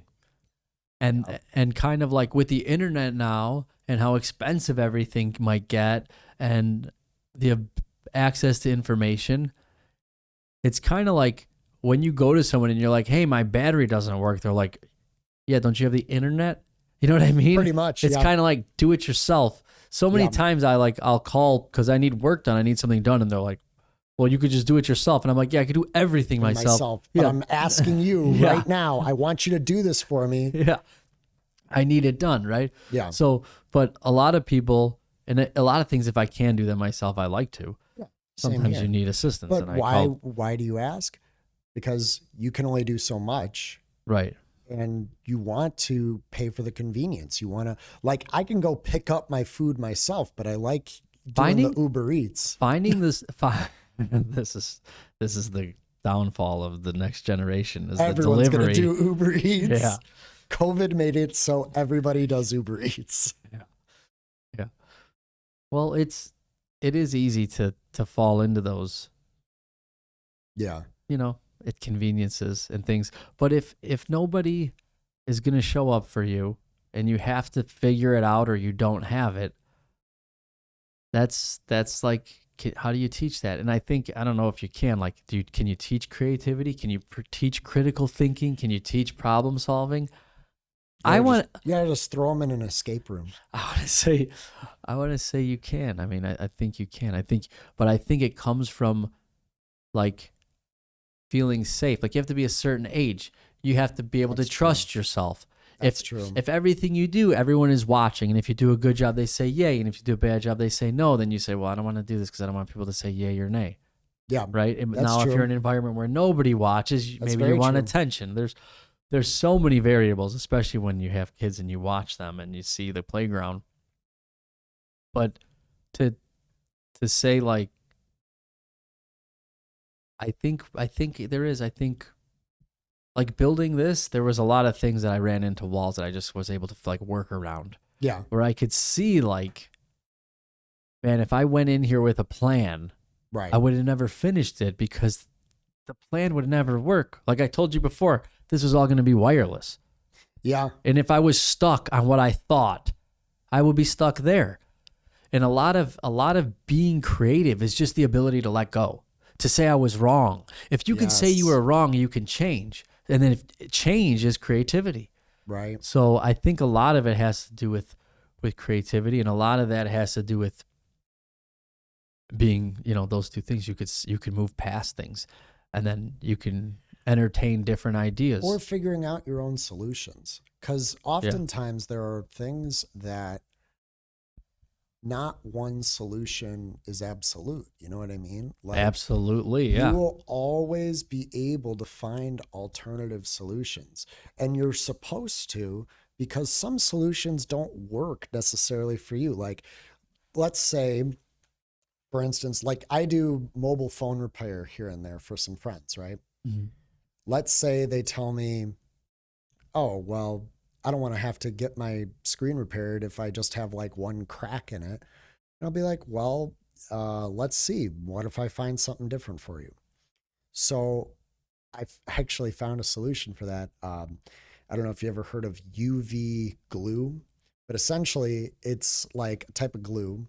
You put it on and it dries with UV, with like a UV light, and then you scrape away at it. And from there, you can't actually even tell that there was a crack at all. And I was like, oh, that's cool. And I think I've seen it in cars used. I'm going to bring it up. Yes. UV glue.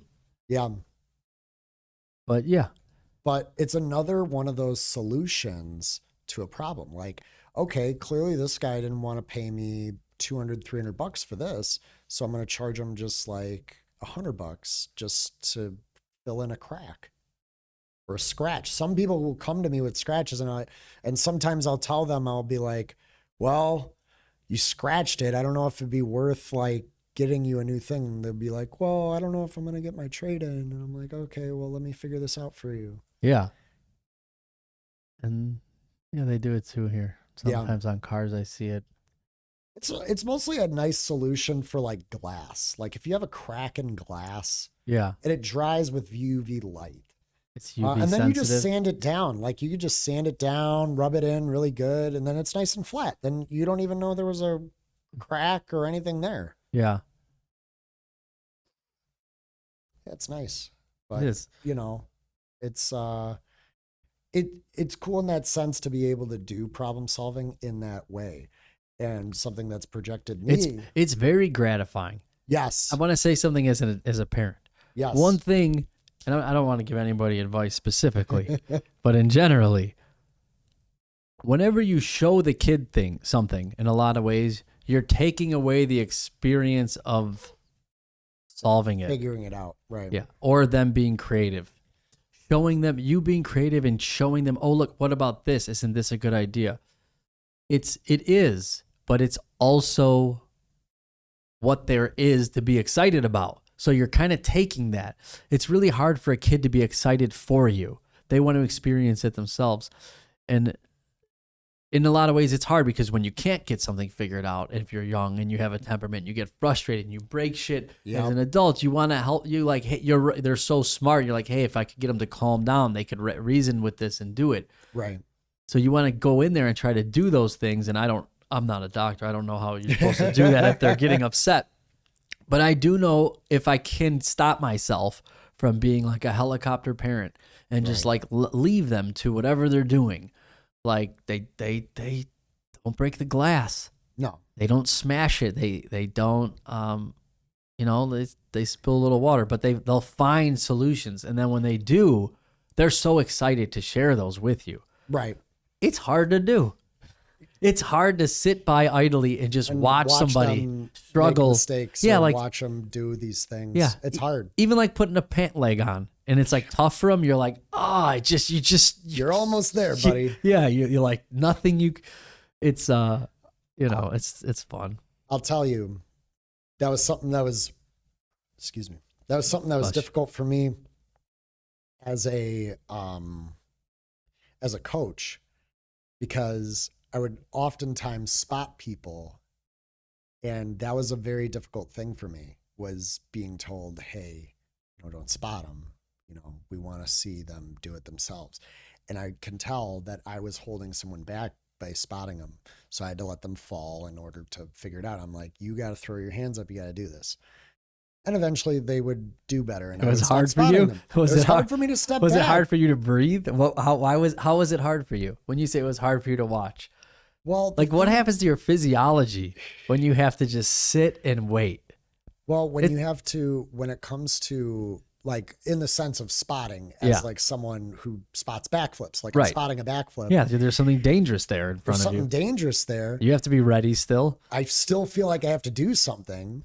Yeah.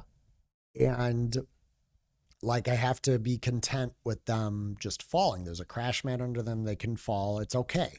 The worst thing that can happen, they fall on their feet or they fall on their back. They're not going to fall on their front because they're going backwards. Right.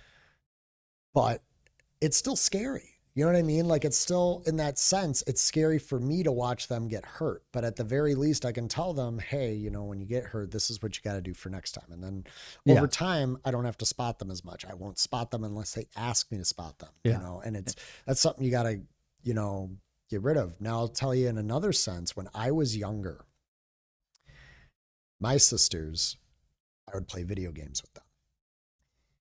And oftentimes I would get stuck in video games and I would tell them to do it for me. Yeah. In certain parts. They were good. My older sisters, they were good. I'd play Spyro the Dragon. I'd get stuck in an area. I'd get stuck doing a side quest and stuff. And I'd be like, can you do this for me? And they would do it for me. Yeah. But they would tell me like, I don't want to have to keep doing this for you. You gotta figure it out, And I was getting like bad at the game and stuff like that. Yeah, for sure.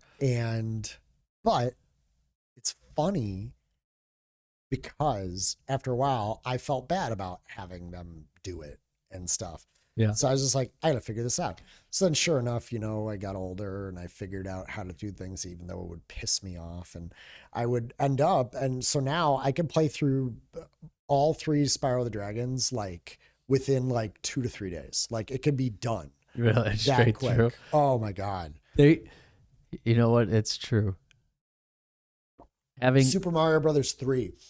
Maria was like Super Mario Brothers 3 expert. She still is. She taught me all of the secrets of Super Mario Brothers 3 to the point where when I play Super Mario Brothers 3 with some of my friends, they're like, how did you know that? I'm like, oh, dude, come on. Like, you don't know this? You don't have an older sister that knew how to do this? Yeah, she knows. We played recently. Yeah. She runs through it. Yeah. And gets everything. Yeah. She's really good. My sister was really good to it. There was some things like, I've just had a thought, but now I don't know if it'll come back. But if somebody always takes the controller and makes it happen for you, that's how you get relief. And that is a pattern that has to be broken. Yes. But it's a necessary pattern to have, because you can't take care of yourself when you're born, and you have to ask for help. Yep. And it's not, you want to be able to play, you know what I mean? And they Yes. should help. So there is the reasons they should be there to help you. But then when you realize, like, if you felt bad, like you were bothering them and they're your older sisters, and you say, hey, I got to figure this out, even though it's something simple like a video game, that mentality is that mentality. And if you didn't have it before, you might have it now. And now you can reappropriate it in appropriate settings, like your car battery. Right. And it seems like a normal part of life. I don't think many kids are missing out on those opportunities. But it's like you're older, like that's the thing. Like when we were little and kids, and you want to talk about autism, and like when we were in memory and retention, my sister probably still, she knew all of Ace Ventura: Pet Detective. Hell yeah. From beginning to end. She would say it every single line from every person all the way through. And I think she probably could do most of it at some point without watching it. And you see that in kids, like little kids, like, see, this is the other thing what I wonder, because it's like so many kids are like, they're like reading, but they don't know how to read. And it's because they memorize the picture and the syntax. Yep. And they operate on that. And then eventually like they learn how to read. And it's like, it's all the same thing happening. It doesn't seem like there's any growth, and it's early on in life, but it's like, but that is a part of the process. It's part of the learning. They use those little tools. They use their other tools. They're like, okay, I remember how this sounds, or I remember what comes next because it made me laugh, or I remember. Yeah. They remember those things. I remember, that's why, you know, you read certain things, you read them in a certain voice for these kids, and they remember exactly how you read it. That's funny. They laugh, and they're like, I remember that because it made me laugh. It made me feel a thing when I read it, you know, and those are those things that feelings and experience oftentimes teach you more than just the manual, like, teaching you something. Like, I remember things about my English class back when I was a junior in high school. And I didn't remember all the books we read, because some stuff when you're in an English class, it's just really sucky and boring. I remembered a book called Into the Wild. Okay. I don't know that book. Awesome book. Into the Wild. I want to see what this book is. It's about a kid who ran away from home. Okay. Winold. Yeah, Into the Wild. And that's it. They made a movie about it, huh? I guess so. I didn't know. I would watch that movie. I don't know. The Wild Podcast. Wild Podcast. Look, there's one there. Into the Wild. Yeah, that's the book. So it's about a kid. He was a young man. He ran away from home. He told no one about it. It's based on a real story. The guy was found dead in a mobile home. Oh yeah. How old? But he grew up. This was the crazy part. He grew up. He changed his like identity and crazy stuff like that. It was a really cool book, and it made me feel feelings, and it was very It made me feel feelings. Made me feel feelings. Yeah. Well, it was one of those books, right? The cool thing about a book like this is it taught me how to talk about books, about the things that you read and what kinds of things come from it. You know what I mean? Yeah. I was never the type of person, though, that was into like reading. I wasn't like, either. I didn't like having to read a book and then have to talk about it later. I was like, this is stupid. I don't want to talk about this book. I don't like this book. Yeah. But then I read something like this and I'm like, wow, this hits on a lot of feelings. And actually, they told us before we started reading the book that this touches on very heavy topics like suicide and whatever. Yeah. So it's like it's like a kind of like a coming of age book, right? Yeah. Honestly, like huge. And it was very important to talk about, you know. There are a lot of books, and one of them is like The Giver or The Giver. They made a movie about that. Another book I liked was It's Kind of a Funny Story. That's about a kid who put himself in a mental health facility. I watched that with Zach It was Galifianakis. yes, that movie is so good. I like that movie. The movie is really funny in and of itself. There's that one scene where they sing the Under Pressure. Oh yeah. Awesome scene. I really like the coming of age book, The Catcher of the Rye by J.D. Salinger. I had to read that. I didn't read much, but that book, it was like very real. It felt like human, right? Like you probably related to the other book. Yeah. This book, it was so relatable, and I don't know why, but it was like this, like it just expresses like a level of understanding and like reflection, right, about kind of like the cynicism that exists in society. Yep. And that like there's kind of like no way around it.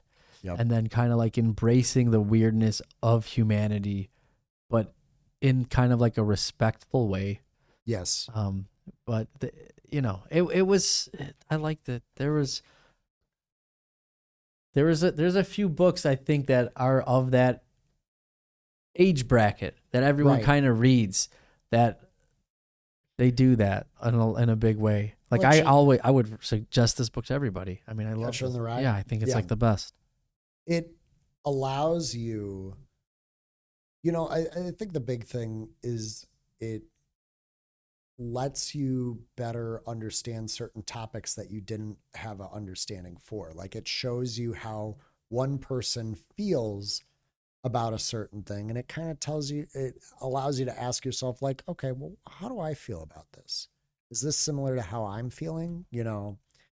And those kinds of experiences are really important. Those were one of the rare occasions of what are those rare occasions where school played a good role in that empathetic sense. But it sucks that was only like a very, very small percentage of the whole year. You know what I mean? Like when we were done with that book, read some other stuff. At one point we read The Great Gatsby, and I was just like, oh, cool. I never read that. Gatsby. I heard that's... And it was a big pop culture thing at that time, because then they made a movie about The Great Gatsby.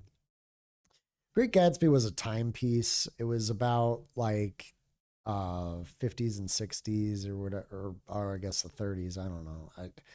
Very jazzy. It was about essentially a relationship where someone cheated on someone.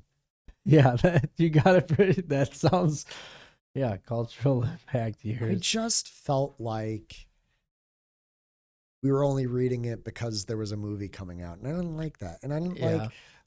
It wasn't to say that it wasn't bad, and it wasn't to say that it's not a good period piece to like kind of show a cool story of that time period. Yeah. But like, I don't know. It wasn't like, for you. talking about love and romance and stuff like that. I'm over it. You know what I mean? Like, why do I want to read about this? I don't want to read about this. Yeah. No, it's true. The ones that I feel like make you introspective, I always like reading. Yeah. Like I read, or my sister read to me Beyond Positive Thinking while I was drawing one time. Okay. And it was like a very, very like just calming experience that I remember. Yeah. And like that, it's like a coming of age. Like you said, like you're like, oh, how do I feel about this? But it's not necessarily like about the book, but it feels like the emotions that you project into the character. Obviously they can't be anything but your own, but they seem similar and it feels normal. Right. It made me feel like normal. And a little bit. Like I did relate to that character a lot now that you say that, but I would never think about it in the way of like, how do I feel about this? But that is what it is. And that's why, so that is what I believe to be importance of reading certain narratives like that, right? Is you read it because they're going through a certain experience and you try to see what they're feeling and you try to understand your own experiences, and you're like, well, how am I feeling about this? What kinds of things am I doing that are in relation to those feelings? And what kinds of things does this character in the book do in relation to their feelings? What did they do? and you try to have a better understanding of why we do certain things or why we do things based on the way that we feel. And it teaches you these things. In It's regards, weird, right? We're very interested in ourselves, but it's in people. And yes. it's because like we don't know ourselves. Well, we're trying to learn. Like we're Yeah. trying to learn almost like kind of like preparing ourselves for our emotions in a way. Like when I am in a situation that I know makes me feel a certain way, what am I going to do differently this time around, or what are my options when I'm feeling this way, and how do I best See, assess a how lot I'm of feeling? I want to say a lot of people, and I don't know. Maybe it's the younger generation because you're younger. Yeah, You guys seem to have a lot more the ability to reflect before you right. react. Maybe. But like a lot of people just react. Their Yeah, whole life is a reaction. yeah, And being able to have this self control to not just react can be very valuable. It could also kind of take away, right? Because yeah, there's a lack of spontaneity, right? There's a lack of sincerity, maybe. Maybe not sincerity, but like immediacy. right, But it's important to reserve yourself in a lot of ways because if you always just responded, right. things might cause you to have, Your you gut might attack some, reactions right? to situations, Might like, not be they might be a little more barbaric. And because you have a little more self awareness, you kind of choose how you behave. I don't know. Is that I feel like that's more common in the younger generations. They're more reflective. They have the ability to be, maybe. yeah, I don't know. The it's older generation, they don't seem like they have the ability. Like what you no, said is what it meant, and now you're gonna get right. the punishment or the I don't know. Like there's a concept, like a negative and positive consequence to whatever it is that you do, right? For myself, and a lot of it comes from, I think, something about with kids. I'm trying to better understand that myself. I don't know what it was about me. I just felt like I had, maybe it's because I felt so strongly. You know what I mean? And sometimes because I felt so strongly, it was almost like I was hurting myself in that sense. Like my feelings were so strong. At times I was Couldn't getting see so past them. upset, and it was hard for me. And I can tell that I was only holding myself back Hmm. in that But people sense. do that at different points. To be able to do that young, I feel like comes with a level of awareness. Right. I just think it does. There's young, for whatever the reason might be. There's some young kids that they they like. I would do that too, but now as an adult, I might recognize, hey, stop freaking out. Don't be yelling at this person. Don't talk. Right. As I become an adult, not now. I don't usually act like that. Un, But un, as a kid, you're so vested in your feelings, right. and now like if you're upset, why are you upset? And like, are you allowed to be upset as a kid?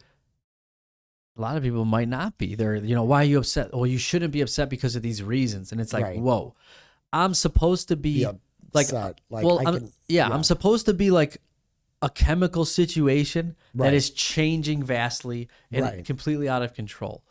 Like, you remember being little, like catching your breath, you're crying so hard, Yeah. like you can't breathe, and like that type of like passion, right? That gut wrench reaction. It's like such an immediate thing. And Yeah. then maybe what happens is you really benefit from the reflection after that. And when you're calm, and maybe the conversations that you were having, or not you, but just in general, after General. that were Right. so beneficial, you kind of bypass the whole meltdown and you go right to the rationality.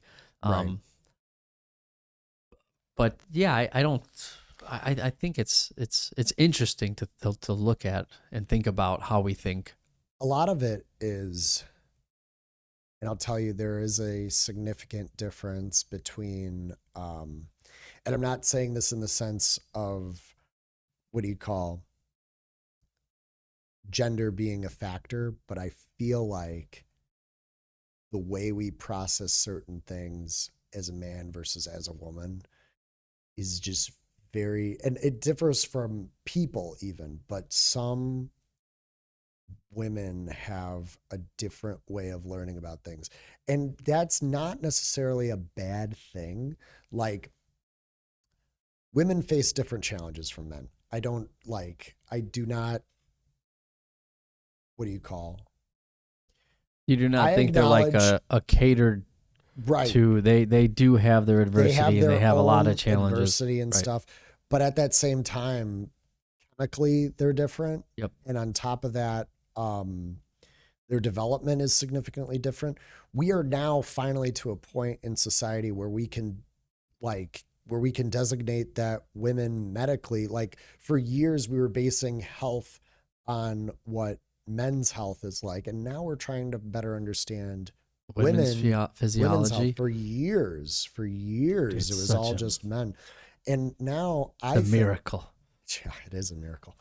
But honestly, I even believe that sooner or later they're going to figure out that certain diets are better for men than versus women. Like there are some diets that are better suited for women versus better suited for men. I guarantee we're going to have that because women and men are so chemically different. I'm going to go on a limb and say I'm sure there is already many studies that are going to prove what you're saying, right? I believe it. I'm just anecdotally remembering things. I believe it's chia seeds increase estrogen. Hold on. No way. No way. I got Cyndi Lauper here. You were talking about a place and time, and I watched her the other day. Oh yeah. And it was weird because we won't get into that yet. What are we looking up? Chia seeds and estrogen. I'm so curious right now. Oh my God, it's coming up. Oh no. No way. Okay, wait. AI saying it's false. Oh, okay. Thank God. I like chia seeds. I like them. Let's see. Hold on. Wait. Let's see. What foods can increase estrogen?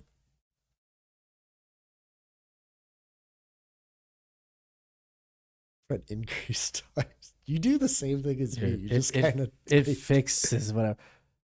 Foods high in estrogen level. Hold on.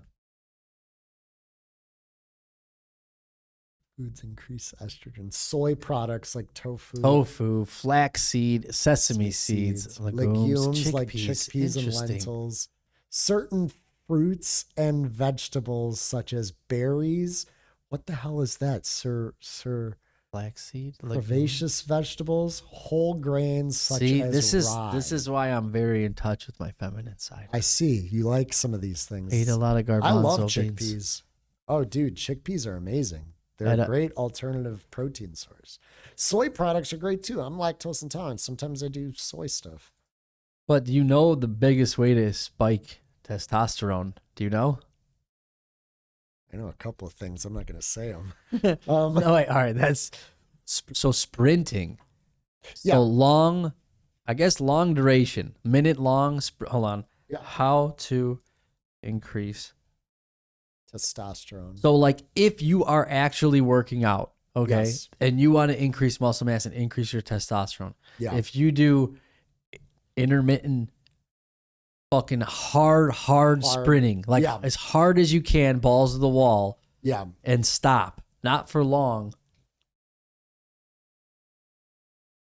This is not what that is about. Well, no, it hits HIIT training. So focus on regular exercise, that being especially weightlifting and HIIT. HIIT is sprinting because it's high intensity interval training.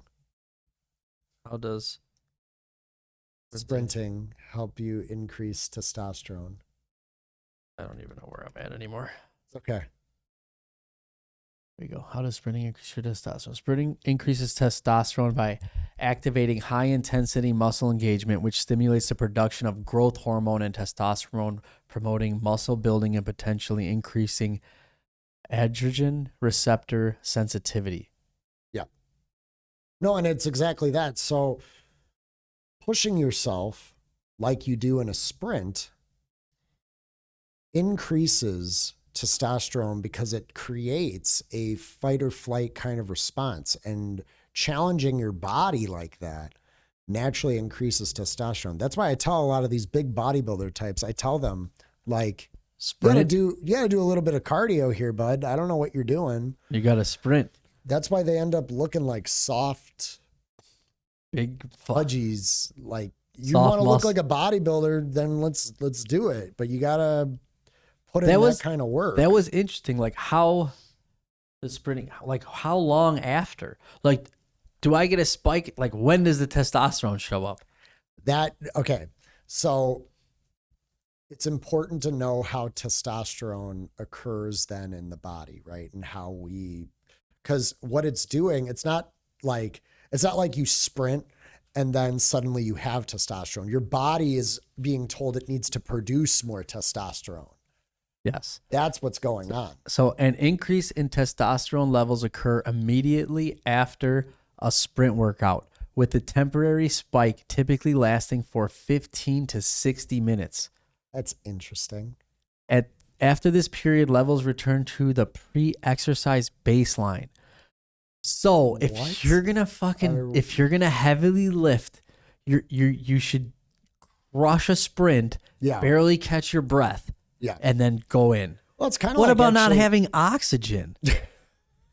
Is that not? I mean, I don't know. Like I Well, said, I am not. testosterone? Do not test any of my theories. Testosterone. Now, this is where some men, this is a very important thing. This is where some men miss the mark. What does having more testosterone do for you?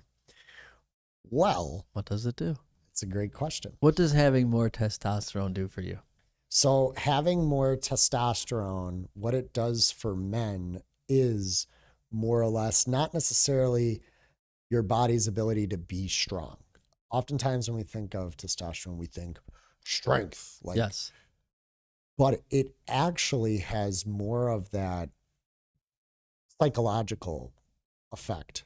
Like, I want you to think more of testosterone as a means of a man being more of a man, because that's the chemical that we produce. We produce testosterone. Yes. It gives us not necessarily more strength, but the ability to be strong. If Oh. that makes sense. Yes. So like Does it increases our ability to get like strong. It increases the ability for us to push. It increases the ability for us. I said, does testosterone increase will? Let's see. Does it increase? the will. Your Does it increase the will to live? Yeah. Does it increase your will? Testosterone does not directly increase the abstract concept of will, but it influences decision making, self-confidence, and status-seeking behaviors, which can be interpreted as stronger will, especially in the context of pursuing goals and That's a good facing explanation. challenges. It is, and I like that it says the abstract concept, because I'm always saying that. Yeah. And I'm glad AI agrees that my Yes. concepts are abstract. So testosterone is more of testosterone and estrogen. It almost like it gives like a green light for certain things to happen. So like in regards to estrogen helps women do women things. So it helps them when they're trying to get ready Talking to about have cyclically? Talking about the moon? Talking about dropping heat? It helps women get prepared. Estrogen helps women get prepared to be women. And then testosterone helps men get prepared to be men. How does estrogen Estrogen. help women? Here we go.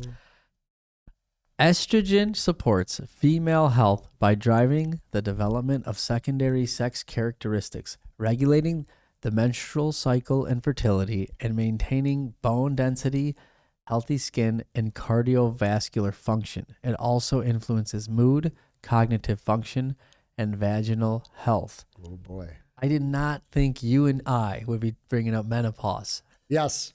During menopause, estrogen levels decrease, causing symptoms like hot flashes and vaginal dryness, Like the savannah. which can be relieved by hormone therapy. So, if you're having a hard time in menopause, tofu should help you. Because it increases estrogen. Does tofu Because help it increases estrogen. menopause? Yes. see, this is why the internet is here. It's great. I'm glad It's giving us the answers to our problems. I did not think you and I would be finding the solutions to our specific problems like these. You know what's funny about menopause? It says Sometimes, men and it happens to women. well, there's that. That's kind of funny. But menopause, it's funny because like I always hear jokes in like shows and stuff like that menopause causes women to want like men more sometimes. Oh yeah. Have you ever heard that? There's like an joke? increased sexual drive. Maybe Why that's where is there an cougars. Maybe that's why cougars Well, came out. Why is there an increased sex caves. drive? Is it because maybe like ask Why it? Okay, is there an go ahead.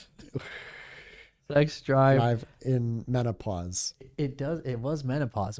You would think it would just be men, maybe because menopause is on topic. Hold on. Is this okay? Sorry. Go ahead. An increased sex drive. It's possible. All right. Go ahead.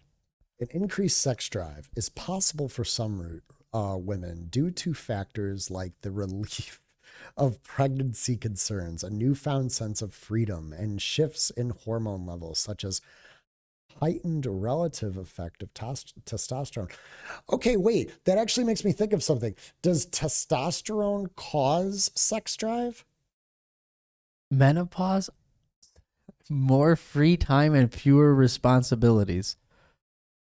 Well, that's because you don't have any more kids. That's what they're saying. Yeah. But that seems like more societal than it does chemical. That's like cerebral. Right? Yeah, right? Yeah, if that's the word. It's thought. Well, it's more thought patterns versus like actual chemical reactions. I want to know the chemicals. Yeah, chemistry. Ask it if testosterone increases sex drive just in women. Well, I think that hormonal factors, relative testosterone boost, while estrogen and progesterone levels decline during menopause. The result balance may allow for the effects of testosterone, which is linked to higher libido. So you're right. So a lower estrogen means relatively more testosterone per capita. I don't know if it means in more relation. Okay, so like in relation to the estrogen. Estrogen. There's more. If there's more testosterone, you're more likely to have a higher sex drive. Yes, that's what it's saying. And so that's the reason. The reason ridiculous. Is to. I didn't hear what you said. I wish I did. So that's interesting.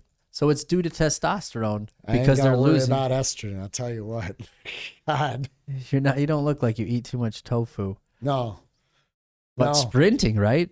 We got to play with that. We got. We got to see what that means. Yeah. Well, and I'm curious. So, I guess I should have figured.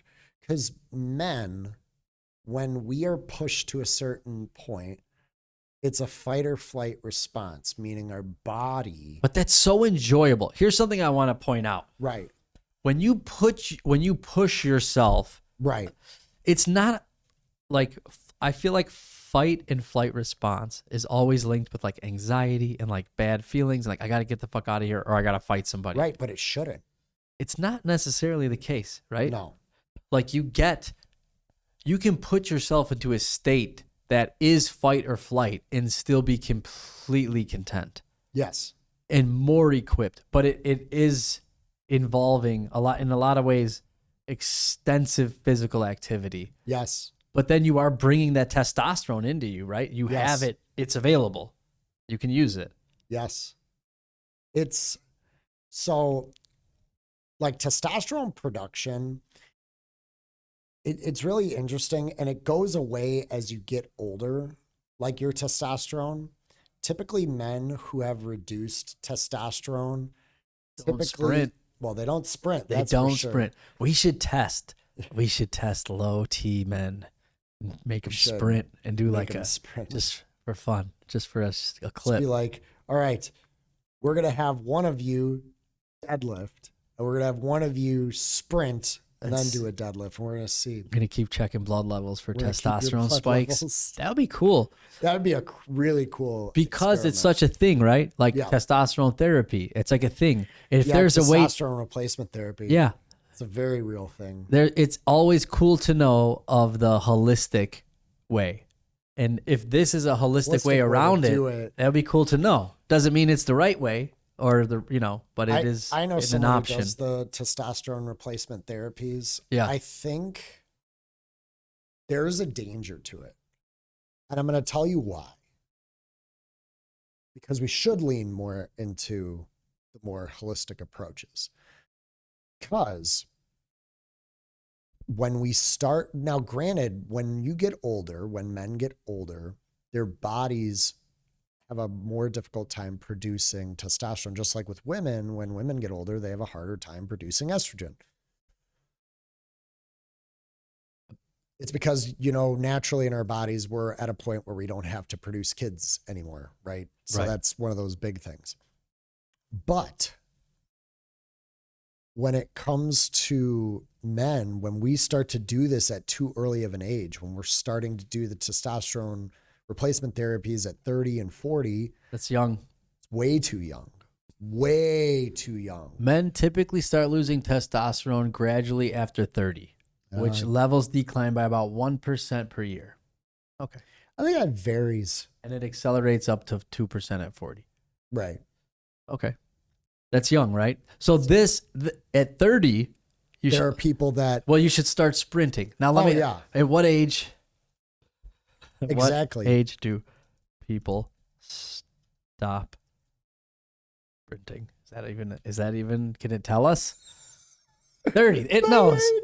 Look at that. A direct correlation between you stop sprinting and your testosterone. Look, we're fixing menopause. No one's going to have menopause anymore. And now Right. you're going to have testosterone forever. Right. That's awesome. But that's what it says. Well, it reflects to 95% of people stop sprinting by the age of 30. Isn't that nuts? That's crazy. You got to get your tee up. Got to get my tee up, man. You're going to be out there sprinting. Yeah. I like to box. Yeah? I like to chop wood. You've been seeing my Seeing wood you chopping. chop wood. I've been seeing you chop that wood. Dude, chopping wood's fun. Chopping it up. Chopping it up, baby. It's true. It is fun. We got to get it. We got to do a test. We'll do another something for fun. I watched my friend when I was training him. Yeah. He said, when you started talking to me about chopping wood, all of a sudden a thing came up on my Google saying that chopping wood increases testosterone, or something came up on my Facebook. Yeah. And I was like, no way. He showed me it. It does. There's no way. Dude, sometimes people say oh, it's listening. And it probably is. I can't imagine it not being. Right. But when it's showing you things that you think about that you don't talk about, Right. you just feel like you're doing the right thing. Sometimes. You don't just be a crazy person and think there's a microchip in your brain. You know what I mean? Because that's the other side. How do they know my thoughts? Right. That's like a big thing with the AI and the surveillance. Yeah. It doesn't feel good. It doesn't feel good to be watched. No. Right? Like the split particle theory. Well, Things change when you watch them. It's not good to be watched when you're not trying to be watched, or listened to when you're not trying to be listened to. And Yeah. that's which is weird because we're very selective about it as people. Yeah. We want to express ourselves. We want to express the good things. We have selective things that we want people to know. Yeah. But then there's other stuff we don't want people to know. Why? Well, I don't know. Sometimes we just don't feel comfortable saying certain things. Sometimes it makes us look bad. Yeah. I think It's true. You need everyone deserves a little. privacy. Yeah. Not everyone needs to know what you're doing every second of the day. Well, part of life is experiencing life yourself. Right. And if there's a part of you that's just for you, I think that's okay. I think so. Yeah, I think that's good. That's perfectly normal. But unfortunately, there's people that want to know what you're doing all the time and stuff because it benefits them. Like, that's why you have this issue of privacy in regards to privacy practices with things like a Facebook or things like a YouTube, where it seems like they're listening to you, or it seems like they're looking at your search history and stuff like that. And all of a sudden, because they can see your search history, they're like, you what you... oh, hey, I know you were looking for this. So I'm going to give you that. I don't know if I'm mad at that though. Like, I don't think I am. I mean, how do you... Some people initially, when this was in concept, people would get a little spooked by it. Well, TiVo.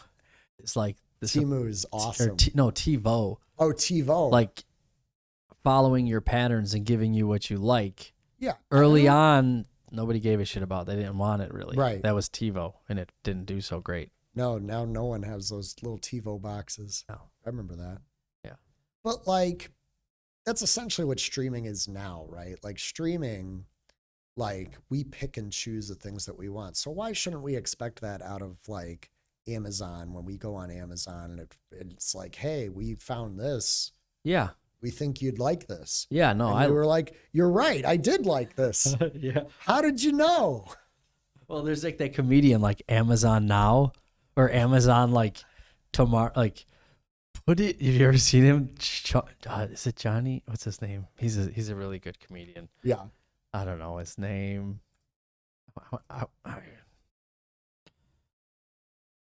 Amazon Now comedian comedy.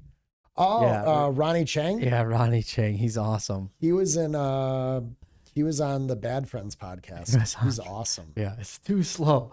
Yeah, he's good. He's so funny.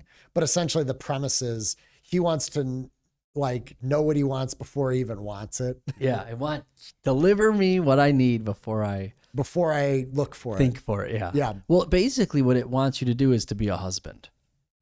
You're asking it to be a husband. And you have to. If you're going to be a good husband, you have to. You got to be the guy. You got to be the... They're like, what do you expect me to read your mind? Yeah. I do. Yeah, sometimes. That's what most women want. That's what it takes. Women want the mind reader. You want to be a alpha with a nice wife and a picket fence, you better start learning how to read minds. You got to read minds. You got to be on top of it. You know, I will say, Max sometimes gets impressed. It's your ability to read minds? Oh, dude. Because with her, I really have to.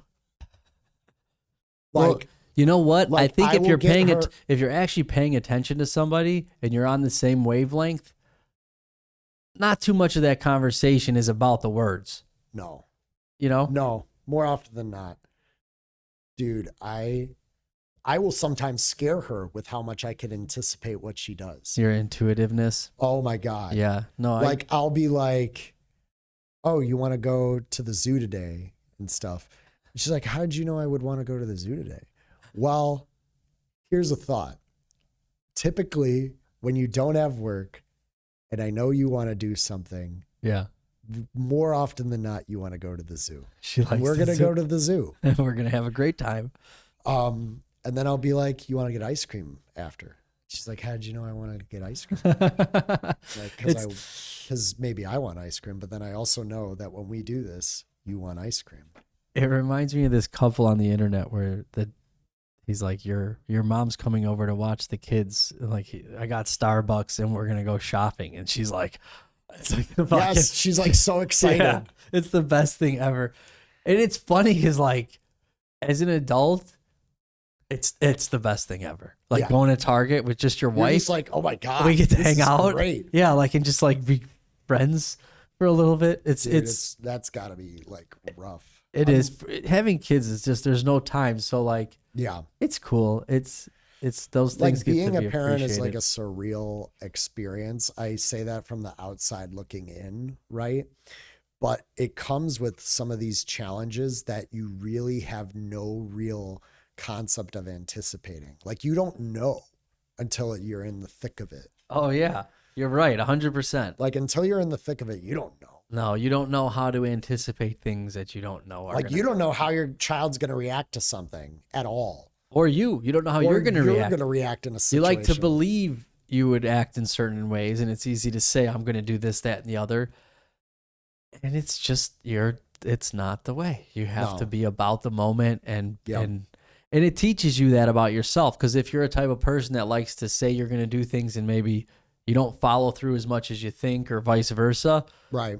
you're going to figure that out real quick. With a Yeah. kid, that's not going to, you'll It's because you're doing it for somebody else. You know Yeah. what I mean? It's like one of those weird things. Like, I feel like I'm the type of person that when I have to do something for myself, sometimes it's like, you know, I don't get around to it as much. Now all of a sudden I got to do it for somebody else. I'm like, God damn, yeah. I got to do it now. It's true. When there's an obligation, well, it's like having a personal trainer. Yeah. That's kind of the good part. Like, you sign up, it's like, it's good to be obligated to other people. There's Right. nothing wrong with that. That's very Right. good. And then if you can do that and you do and you show up, dude, that's great. It feels so good. And there's only good things that come out of that. And I think people that shy away from it because it feels like a sense of control, or, you know, like, oh, I don't want to have to, then I got to think of what they say and I don't agree with them. And being accountable to somebody else, I think, is always important. Yeah. And always giving somebody the possibility to be the authority in this situation, Yeah. or at least feel that way. I'm not saying put yourself in jeopardy, but any Yourself an age, ability where you have a sense of responsibility in that sense. well, like at any age, you can talk with somebody, and if you give them the sensibility to feel like the authority, a lot of times you will be very impressed with how responsible they are, and they talk and they articulate. Right. And if you're the one that's always getting things done and you're the alpha or the whatever, a lot of times you like automatically adopt, or like the authority, you try to automatically adopt that because you're just used to like playing this role. Yep. And a lot of times it's a role, especially in society, and we all play different roles in our casts in different Right. areas. So it's nice when it's like not in one of those roles, to just be part of like a conversation and Right. let somebody else that might not ever be the authority, and you get to see like Like that. a different side of things in that sense. Like, you let someone else take the wheel that doesn't typically, you Right. know, Like an or overweight. doesn't feel like they get to take the wheel. Right. Like an overweight. I'm going to just make up a person That's okay. that would like benefit. Like an overweight person that's a businessman that makes a lot of money. Right. Like someone like you, it might be really good because like they're going to say, hey, I'm usually the authority. I'm making all the calls. It's all up to me. The success, it's a lot of Right. pressure. And now they can say like, well, you're the authority, and letting you be the authority and you dictate the time, and them being the ones that are accommodating you Right. helps them be a person that can probably be better at doing what they do, because you need to be rounded. Yep. You shouldn't be the authority all the time. If you are in a different scene, you shouldn't be. Right. I mean, otherwise, like, what are you doing with your life? You're just kind of like, you know, you're not really experiencing what it means to be, you know, in these different layers, Well, different perspectives. always feeling like, because there's things in life that you have to be content that you're not always going to have control over, right? And some people aren't comfortable with that yet. And in regards Well, a to lot of people don't know they can't be because they've never been in the situation. yeah, But anyways, yes, exactly. what you're saying is true.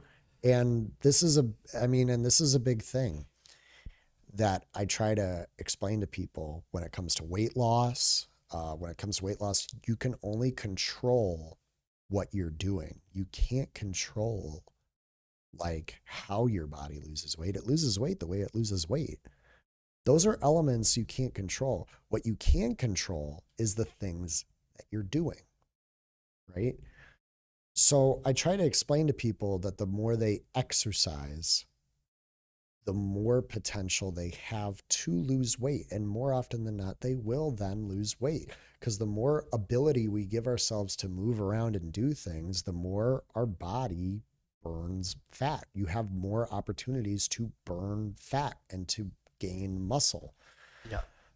I think that oftentimes when people feel like they need to be in control of things, they need to do these things, they kind of close themselves off to like more opportunities of personal growth. Yeah. Like Well, for sure. Like, If you say I'm only going to accept it from this door in this way, and you're Yeah. in a room full of doors, you're limiting yourself. yeah. And I see it time and time again with certain people. I see a lot of people who quit their jobs. I hate hearing the same old sad song about a young person quitting their job for X, Y, and Z, because it's the same thing over and over and over again. They go and they say, well, I'm in a toxic work environment. I'm not trying to say that toxic work environments don't exist, because they do exist. When was the expectation for life in people to not be treating you in a toxic way? It's always supposed to be that. It's And always been like people are that. If nuts. everyone's pushing you down, you're a kid, you get picked on. Nowadays, it's not that way. And it's good because the younger generation says, hey, I don't want to be treated like crap. And that's a good That's a thing. good thing. But they don't know. What being treated like crap even is. Right. And they don't, right. So sometimes why you're upset about it is it's kind of like a deflection and a scapegoat instead of like making the change, showing up, Right. doing the extra work, and finding a new job because you don't like this one. You quit and you blame your manager because they got You're pink hair scared, and or it's like something, you have to reflect. So I'm someone or they have regular hair. Or when no hair. I, Doesn't have to be pink. I worked at one Anytime Fitness before I went to this Anytime Fitness. Yeah. Could have stuck with them, but I didn't like something about it. And I wanted a bit of a change. And I Yeah. wanted to see what that change was about. And now knowing what I know now, having helped to bring a gym up Yeah. from the ground up, Yep. I look at things that happened in the past when I was in Schaumburg differently. I still Yeah. have a lot of the thoughts and feelings that I have Right. about it, about what I believe to be right or wrong. Sure. But I have a different perception as to why things happen the way that they happen. Like why Yeah, there's a because certain now order of operations. Now you know what it takes to do it. Right. See, a lot of people, they don't ever know what it takes to do it. And from that perspective, it's really easy to criticize anything and anyone and feel justified. Yes. But then as soon as you're the one that has to do it, you say, oh, shit, I don't want to hang these cabinets. This is a nightmare. Right. The wall's not straight. Yeah. You're like, well, of course it's not. Nothing straight. There's no such thing. And then you go down that whole realm of like appreciating. Well, I remember back when I went to, there was a situation at the Anytime Fitness I was at, right? I remember there was an issue with the washer and dryer there because we had to clean towels and stuff. Yeah. The washer and dryer was broken. Sure. And what do I do as like a peon there? I'm like frustrated. I'm just like, I don't know why we don't have a new washer dryer. It's bullshit. I'm so mad. Like I was frustrated and I'm thinking it's due to a lack of caring about the stuff and like caring about your business and blah, Right. blah, blah, blah. Why doesn't this work? If I had this, it would, right. But, looking back on it, it was due to my not knowledge of understanding that I didn't realize how much a lot of what of it, because you can't just go, like when you just go out of nowhere and just be like, I got to buy a washer dryer. I'm going to buy the first thing that comes. Right. Like it's irresponsible. It is, right. You have to find. You should fix what you have, first of all. One if is you trying can. to fix what you have. Don't throw it out. But another thing is when you just go to yourself and you're like, I got to buy the first thing that I see. I got to buy it. Yeah. You have to buy something that's relatively practical. Right. Like you have to buy something that has a warranty, like a sufficient warranty. You got to buy something where you can get the parts for it if you need to. You got to have all those things in mind. So I didn't look at it from a practical matter then. I just looked at it as a then and now problem. Like, Well, I need a washer and dryer. Yeah. now. I don't know why I can't get a washer and dryer. Well, the society is like immediate gratification. So it's Right. also like immediate solution. And Right. in a lot of ways, they're like, oh, I don't want to fix this fridge. By the time I pay to fix the fridge, I could buy a new one. Right. Now, that may be true.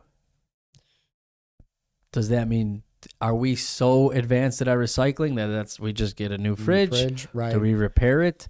Right. But as a manager, you start to contemplate these things, right? And you Right. start to see it differently. So you say like, well, if it took 2 weeks to get a new one, and that new really one, lasted. Now we made the change. We got the warranty, and it Right. lasts. Then it's a good Now deal. I'm But if not it as- but if yeah. it takes freaking 2 months Then and it's like, and it now doesn't we get got an fixed, issue. yeah, and you know, then And there's we did difference. run into that. And I was frustrated, but then I had to reflect and be like, well, this guy owns like 15 locations. He's dealing with problems from 15 different places. Yeah, So I have a little bit more sympathy for that. You know what I mean? Or I Yeah. have a little bit more of an understanding of that. A little bit more. if someone's sitting on their ass, not doing anything, anything, and things that's a aren't different done, thing. you say, "Hey, what the heck? I'm killing myself. I'm working. I expect other people to work, especially Right. the owner." That is I think, a very common misconception. Right. There's this idea that people that have a lot of money or people that own businesses, that they don't work, that they they live do. on like vacation in Instagram land on a yacht, and they don't. They work tremendous hours, Right. and they like to usually because, first of all, it's their livelihood, and if it would, they're emotionally in they're emotionally vested in their investment. And, yeah. I'll say this. Yeah. There is a lot different responsibilities that come from crazy wealth. They're different, and that's things that people don't understand yet until they're in it. Yeah. Wealth only does as well as it does if you're trying to make more of it. There's almost like you have a different goal in mind when you're at a point of wealth. Like now, Yes. like when you're wealthy, when you likely the most wealthy of individuals have a business because businesses generate wealth. Can I just say one other thing though? Most people that get wealthy, it's not because they're scheming, maniacal. No. It's because they're trustworthy and they do good business, because that's why people give them business and give them their money and go to them for the work. It's not like they do it like as a means of deception. Right. It's not like they're like this nefarious villain. Like that's kind of like how it's painted. Like by younger generations that don't really understand. It's a bad misconception of how someone got wealthy, right? We look at millionaires and billionaires and stuff like that almost enviously. I think envy sometimes gets into the way, but that's not to say that there aren't bad millionaires and billionaires, right? That's not to say that there are some millionaires and billionaires that have bad intentions, or not necessarily bad intentions, but intentions that entail sacrificing other people or their well-being, to gain for themselves, right? Okay. So that's a very real thing, but they have to be pointed out factually rather than the feeling of it, right? I think maybe we don't do enough of that. Like we think to ourselves, we're like, oh yeah, these millionaires and billionaires are awful because they have millions and billions of dollars. They should just give it away, right? And they're not giving back to society. Right. That's the thought. That's not the reason why some of them are bad people. Like some of them are bad people because they influence certain decision making. That ultimately has bad intentions in mind. I don't disagree with you. Now, the good and bad is hard for me to decipher sometimes, and I'm not going to, obviously there's things we could point out that are horrific. When it comes down to like, if a politician, right, or somebody with a lot of money, like a billionaire, right, they do something that's in their best interest, right? Right. Now, you say, well, that's might not be in the best interest of the people or this or that, and they should have a responsibility. But it's kind of human nature to display an illusion. Like I like to say this, like the peacock. Like, is a peacock lying to you when he opens up his feathers? Others, right. He's not. He's expressing himself, and you Right. are misinterpreting what's happening and taking it as a threat and leaving. Right. Now the expression of like somebody like that, and they say, "Hey, I'm going to do this, and I'm going to make a lot of money." I feel like there is human nature in that, and it might be greed, and it might be a need to survive, Right. but it's also like a drive for like what's more. And a lot of people, they believe in what they believe in for whatever the reasons are. Right. And if they gain a lot of momentum, like a lot of success, like Facebook or Amazon, those are obvious conglomerates. Yeah. You look at this person and then you say, well, how have they gotten what they've gotten? And then you say, oh, it was done not nefariously, or it wasn't in the most ethical way. Right. And it's like, well, yes, we're people, we want to do things ethically and inclusively, but a lot of times things just don't happen that way. It's Right. not a choice. Like things happen, yes. and this is how it came to be. Right. And without this, it wouldn't be. You can't appreciate what is, but then degrade how it came. Right. Yeah, which is. I mean, you could apply that to a lot of things, but So, and that's a good point. I think people need to be more practical of where their aggression comes from when it comes to the ultra wealthy people, right? I think to be more factual in that sense is important. Point out the actual actions and point out whether or not they even had the knowledge of certain things happening. Because some millionaires and billionaires now are put in a position where they're subject to other people's decision making and not necessarily their own. They offload a lot of decision making to other people and just sort of say yes or no. right. And that's something that people don't understand. Like, Well, what it really comes down to too is this: you should not worry about what somebody else has or is doing. right.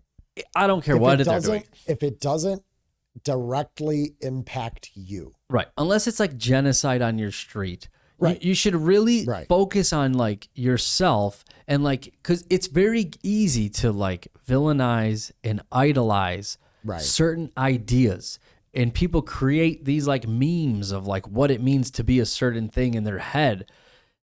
And that is just foolhardy. Like you get nothing out of it. Like the best thing to do is to worry about what you can influence in your sphere if you want to. Right. Or if you want to be treated well and work for a good company, then Right. go and seek out a company that you know has good moral pillars. It's part of their business model. They Right. exist.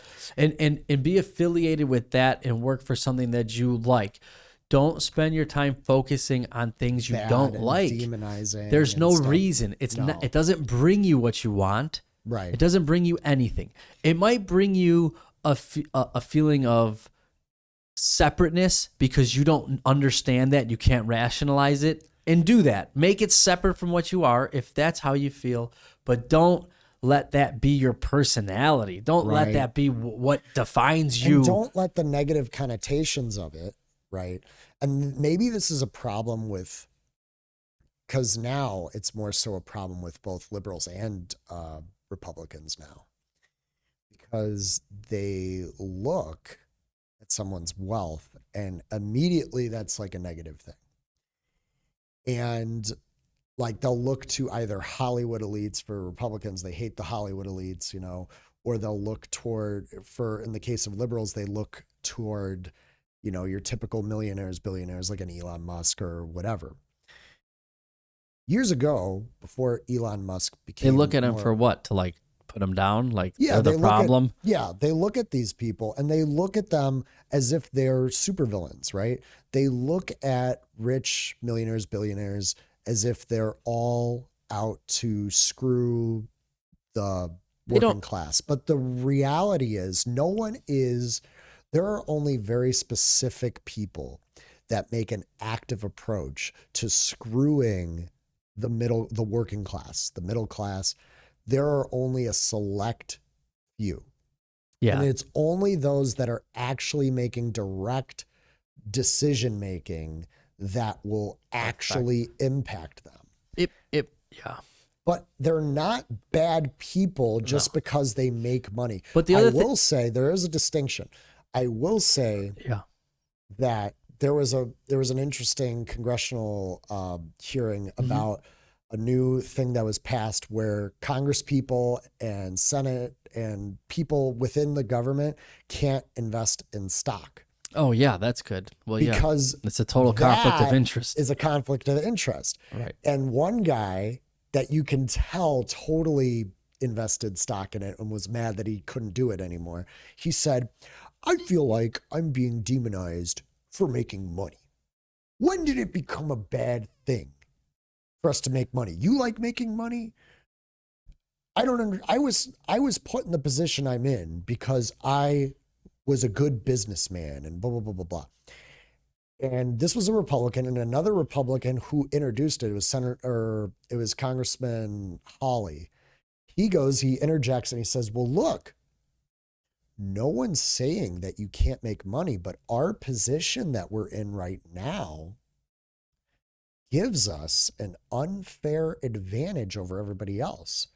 It influences our decision making because we can make a stock investment that will inevitably change what happens in the economy. We can say to ourselves, it's very evident, Trump goes and says Tylenol bad.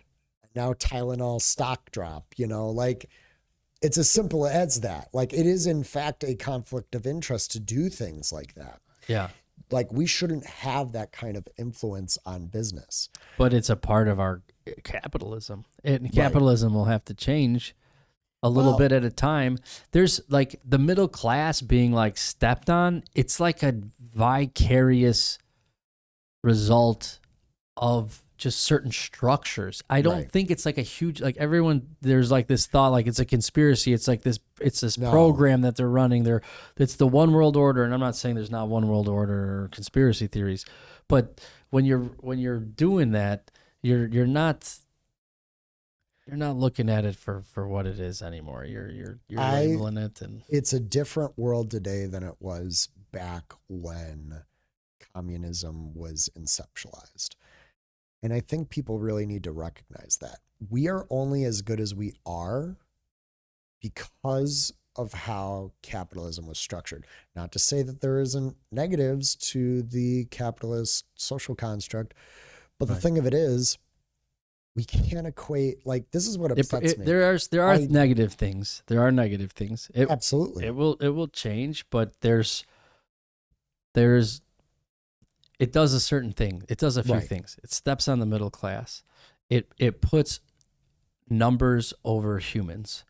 That is one of the biggest, like Ford, and because if a company isn't held liable for like a lot of deaths and no one is like jailed for it, well, if that's the way it is, that's fine. But you got to do that across the board. You can't you do it to people with money. Choose. You got to let everybody do it. Yep. And then what happens is like either everyone's accidentally making shitty products and things blow up and nothing works, or you have the people that actually make the good products gone to, and if it kills a bunch of people, they go out of business. Right. Like that should happen. Yeah, like it should happen. It should happen. It doesn't mean that they should be killed and persecuted, because there's a lot of things with business that you can't control. It's a matter of law and order working the way that it should. The problem is corporate interest has played such a role in law and order, and that's a problem. But in Chicago, they did a thing where they did a no cash bail thing, and that's only worked in the negative, meaning that people can get out on bail without having to pay anything. And that's like, well, no. Like, if your crime is substantial, you should be in prison and you should have to pay to get out, But even then, like, I feel like bail and settlements and stuff like that defeat the avenues of actually taking consequences for the things that you do. The system is not set up to rehabilitate and integrate people that don't do it automatically. Right. It's not. It's a machine for money, and that's what Yeah. it is, and that's what it does. And you have to respect that for what it is. And we need to take a human approach to it so that we can change it so it's more about People. and less about that bottom line. How Right. we do that, it's just Not an easy, I don't know. It's not an easy conversation. You know, you talk to some liberals and they go out of their way and they say, oh, well, it's easy. We got to tax the rich. I don't disagree with that premonition, but you can't just say tax the rich. It's not that easy. You have to say, what do you tax the rich for? I'll tell you. Want me to tell you? Tell me. So here's what you tax the rich for. Okay. The ultra rich, Right. they're conglomerates, Right. Walmart's, JP Morgan. Those guys get taxed. No, let me tell you how you tax them. Okay. So you have somebody operating a Walmart. Okay. What does it take to operate Walmart? What does it take to operate? How Walmart? much does a Walmart store manager make? That's actually not bad. Store manager's salary, 150 to 188,000 per year. It's pretty comfortable. Very comfortable.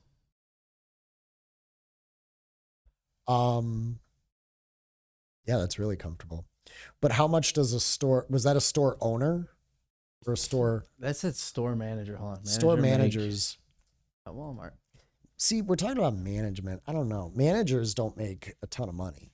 But Yeah, like, I mean that might be like a regional manager or something. I don't know. I want to just see a regular one store. The average salary for U.S. store manager. 120. no, you got to Or- do like, what do you call it? Not a manager, but like, who's the, That might be what it is. do like a regional manager or, what do you call? Stock grants, market manager. Well, But the so idea. So the idea was this, and I don't know what they get paid, but let's just say anybody that's in your facility right. that has dependents needs to be paid a living wage. Yeah. So if you have dependents, you need to be paid a living wage. Now, if you're on subsidies, you're not being paid a living wage. So if you have dependents and you're on subsidies, whoever employs you Right. needs to cover 150% of your subsidies Yeah. because they're not paying you a living wage and you have dependents. Yeah. So you, me, and anyone else that pays withholding or on a W-2, you're paying into the taxes that are the subsidies that help cover the needs of the employee that's operating that so that Walmart can make the money because they can't work at Walmart for that money. No. If they could, they wouldn't need subsidies. So because they have dependents, Right. it's easily known who has dependents on taxes. You have dependents, yes or no. Right. So an easy way to tax them is anyone with dependents that works for you. If they're on subsidies, anyone with dependents is required to be paid a living wage. And they say, what's a living wage? Well, Based on it's based on their subsidies, yeah. Yeah, it's based on their dependents, and you can see that because you have their tax information. Yeah, so it's very They can't lie. No, it's very easy to implement. Yeah. So you can do that. Anyone with dependents should be getting okay, this is the basic ordinary. This is what everyone needs to make. Now Right. that includes all levels of the spectrum. That Yeah. includes people that are disabled, right? Like they're not. And so when you have that Actually adding to, because oftentimes when people talk about things like government assistance or things of that nature, they think about the single individual, but the reality is the people that struggle the Right. most are those that are struggling with families. the ones that benefit from it are getting that sort of labor that I need to Right. work. I have these kids, and the general public is paying for their subsidies, which they need. Right. So either they should pay them more money, or they Right. need to hire different people. And see, here's the thing, right? And I'll say this. Some people have this approach when they think of these things, they think, well, businesses get screwed left and right because they have to, if an employee's full time, they have to provide them with a form of health care. No. Here's the problem is it's not a matter of businesses being able to provide it, because most of the big businesses like a Target or a Walmart or things like that, those conglomerates, Yeah. they are able to do that. They're able to do anything that you tell them to do. Right. They can. Anything for full-time employment, they can do it at a drop of a dime. Who can't do it? It's the person that's trying to bring themselves up. Yep. But this is the thing. I believe. But the person that's trying to bring themselves up is going to have a real hard time hiring somebody with kids for that price. Exactly. Now so this is the thing. They don't want to have that kind of conversation. When it comes to politics, they don't want to have that kind of conversation. They don't want to call out the specifics. When you're a Republican, you want to say, you don't want to screw over businesses, and Democrats are screwing over small businesses. But then when you're a liberal, you're like, these big businesses, they need to get, be held accountable and blah, blah, blah, blah, blah. Right. But an actual solution-based strategy would be have solutions for small businesses. Now, you wouldn't believe me when I tell you that small businesses are not just limited to, just your mom and pop or, those kinds of things or your own brand. If you are buying into a franchise, you're spending more money than you're getting in your first couple of years, whether you're opening a Dunkin' Donuts or you're opening a 7-Eleven or how scary would that be? Imagine spending more money than you're making for years. Yeah. That's got to be scary. Like that's the hard thing about being like, let's say if you're intelligent but you're not diverse in, let's say, your experience in business. Right. Like how do you, okay, I'm going to get a loan. I mean, I guess if the numbers make sense, you believe in the numbers and things like that. But that's the thing. There's no guarantee to it. And we let people get business loans for anything. That's what makes America so great. I'm going to tell you that. You can get a business loan pretty efficiently for a small business. Like an SBA loan. Oh my like God. Government loans. Yeah. But, in America, you can definitely make it with nothing if you have the will. But a lot of people do. And a lot of people do. And then there's some people that think they do and they get screwed. But here's the thing. Or the luck or both. Or both. Yeah. Who knows? It's not. But at that same time, right? Franchises are a small business, but they're almost like feeding into a small business pyramid scheme in a way, because they have to pay their they have franchise fees. Franchise fees, and franchise fees are crazy expensive. And then you're adding in the cost of operation. Yeah. The best franchises are ones that give you kickbacks to some of your operating costs. They'll give you your preferred vendors, and they pay the vendor a crazy amount of money just so you're able to pay dirt cheap anything that you got. You got a McDonald's, guess what? Your vendors are all taken care of. They're only gonna charge you this much money for whatever it is that you're trying to do. Yeah. Those are the benefits of having a franchise. In regards to a gym, you get all of your equipment half price because you have preferred vendors. That's huge. Something that would cost you $1 million ends up costing you just $500,000. Insane. But you still have to account for your operating costs. You still have to account for your franchising fees and stuff. And it's not cheap. Some franchises really do screw you with a lot of that. And they'll tell you have to change your branding to fit a certain things. And that's a cost that you eat up and blah, blah, blah. Yeah, blah, there's blah. a lot of, it's in that context, that should qualify as a small business in that sense. And another thing that I'm going to say is, even if you're a franchise, you're a small business because you're owner operated. Yes. You might be. I don't know. But this is a big thing, and I'm going to clarify this.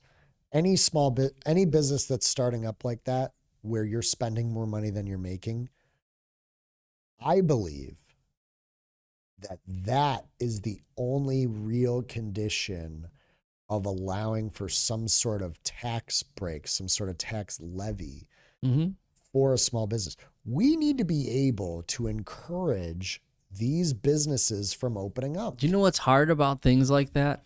You never know the loopholes or the ways in which people are going to game the system. Right. And it's always a part of it. And it's not a bad thing, like to try to implement new things, but there's always a repercussion and a reflection that there's no way you can anticipate. Just like having the kid. Like there's some things there's no way. Yeah. So you don't know, but that's why it's hard. Like you're damned if you do and you're damned if you don't. You want to change the economy. You want to change the rules. You want to change certain ideologies, like politically. Guess what? Other people are looking at your change and they're going to be like, I'm going to do this. Yeah, well, some people like it. Some people don't. Right. But like you might implement it with a specific outcome in mind. Right. And the result could be very different. Here's the thing, right? There are some people that'll start a business just to get loan money. Well, yeah, that's guaranteed money. Okay. It's laundering. And they're gaming the system. They're stealing, that's essentially. They're not investing it right. Well, I mean, when it's a big thing, you want to be able to protect that. Right. Banks, they can protect that. I mean, they do inspections. You're paying for those inspections right away. They're going to have all their money and they'll take over that property and be able to sell it. Right. If the government does it, maybe they don't have the wherewithal to control it as much. Right. Then they shouldn't do it. Well, there's some people that'll do this. This is a crazy practice. I don't know if you ever heard of the American mattress thing where people start an American mattress and you're like, who the hell goes to an American mattress? Oh, I saw that. Yeah. It was like it's a big money laundering joke, but it's a very real thing. No one buys anything from there. We did. We went, we got some. But here's the thing, because there's a lot to that. There are some people where they'll interact with multiple businesses. They'll start a business just to get a guaranteed loan, and then they'll pool their money together. And it's like, okay, well, we got all this money versus just this little bit of money. Right. And now all of a sudden it's like, well, we're not dealing with this big, we're not dealing with just this small loan and we have to use whatever revenue we get from this business. Now we have all this business's loan money.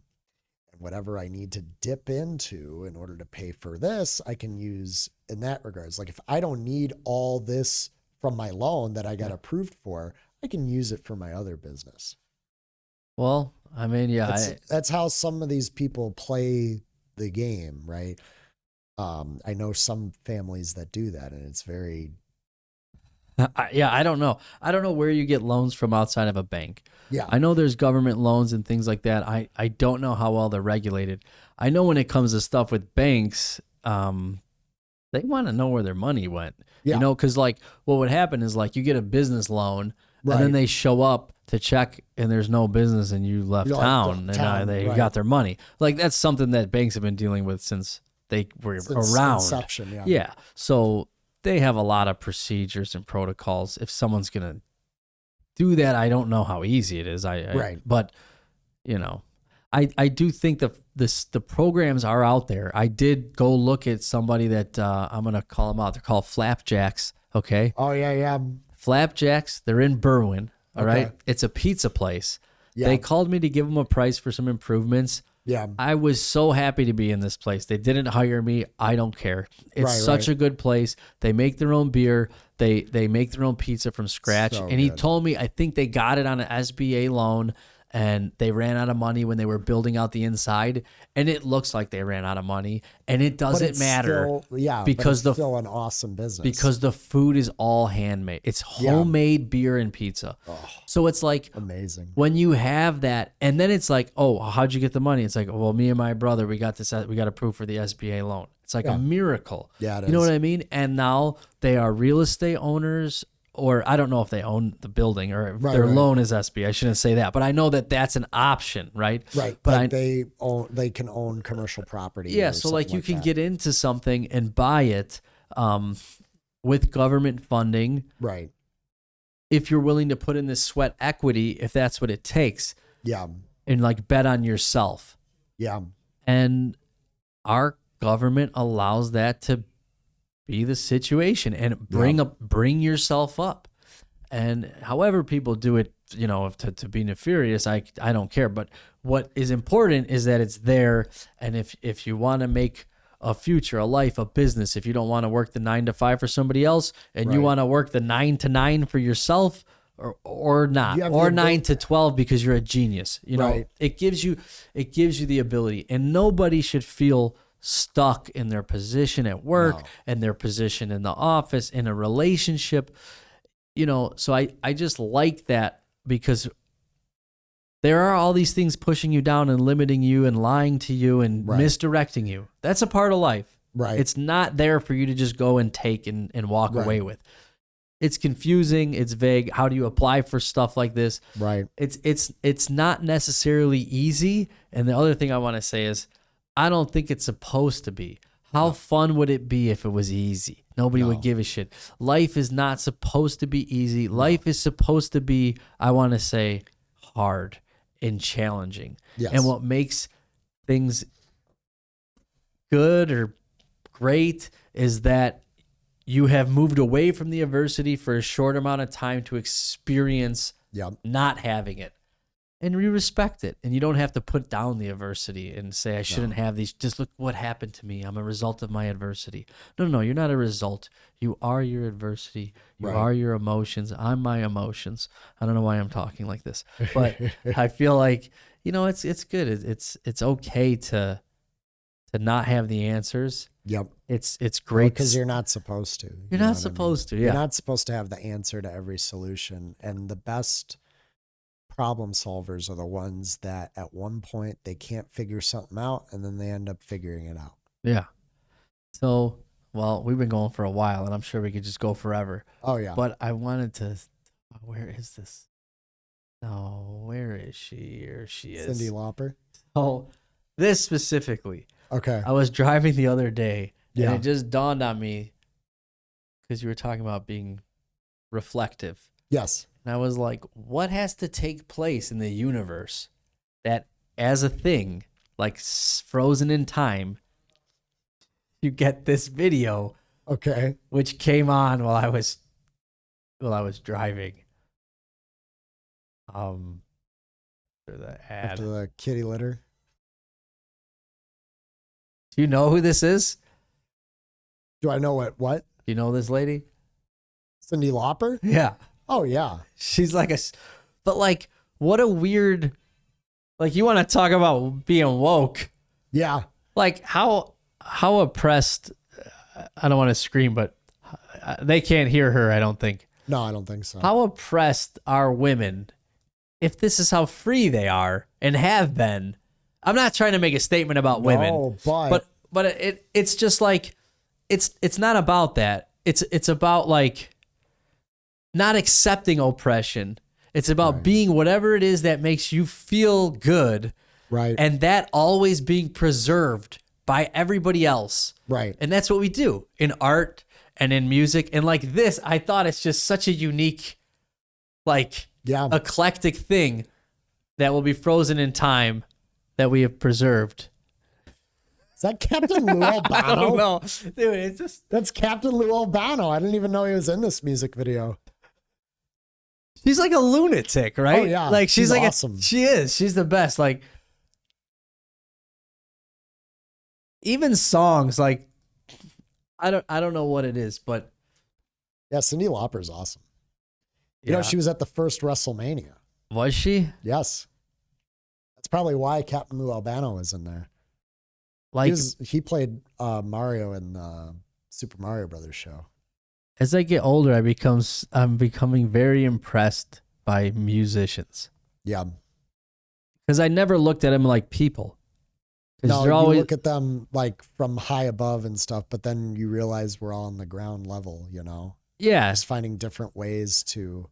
It's like, it's weird to me to think, like, as a kid, it's like Happy Meal. It's like just like a thing. It's like Right, not right. real. But it's weird to think about, like, what is that life like? I used to never think about that ever. And I think Right. maybe a lot of people do. I think maybe women do a lot. Maybe I that's think so. because they're very empathetic. Yeah. But now seeing stuff like this, dude, it cracks me up. I'm like, the funniest things, the most basic things that are like cliche and like outdated, I find like to be like these gems. Like, look at this eyeshadow. I know. Tina Turner's eyes. Oh, come on. It just takes you to Oh, there's. dance with somebody. That's Whitney Houston. Yeah. All right. Now, like nowadays, it would be very cliche, right? Like if Yes. someone looked like that, it would be on purpose. Right. There's almost like It's this a means of satire Yeah. that's around it. It's not a means of authenticity. Like they didn't do it because they wanted to fit that style. They did it because it was their style. Right. And their style is like so bizarre. Yeah. In the 90s and the shoulder pads. Yeah. But like, did we move? I think like that's what happened in art. We moved past like style. Isn't that like what neoism is? Or like modernism? Because like you said, now it's like a cliche and a satire. Right. So like, what does that mean? Like, does real style, I guess real style still exists, but it's very much. I think in regards to originality, like I get told I'm like weird and shit all the time for some things that I do, things that I say. Yeah. And that's followed me throughout my life. Yeah. Whole life. Me too.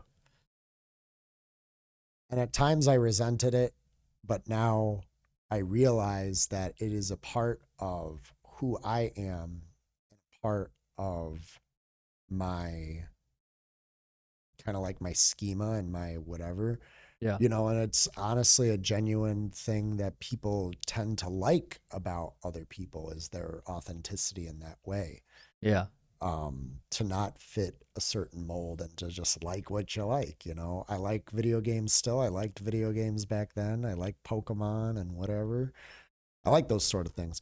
I didn't have to change for nobody. Yeah. I liked working out even when people had some sort of negative connotation to that when I started working out. I'm like, whatever, I like it. And I can like the things I like, believe what I want to believe, and Yeah. dress the way I want to dress. I dress weird, like a lot, but I like dressing weird. There's something about it, you know. I like dressing in all purple or all green and wearing a Superman shirt or whatever. It's just what I feel comfortable and it feels nice. It looks good. Yeah. If I like how it looks and whatever, That's who cares? important. Yeah.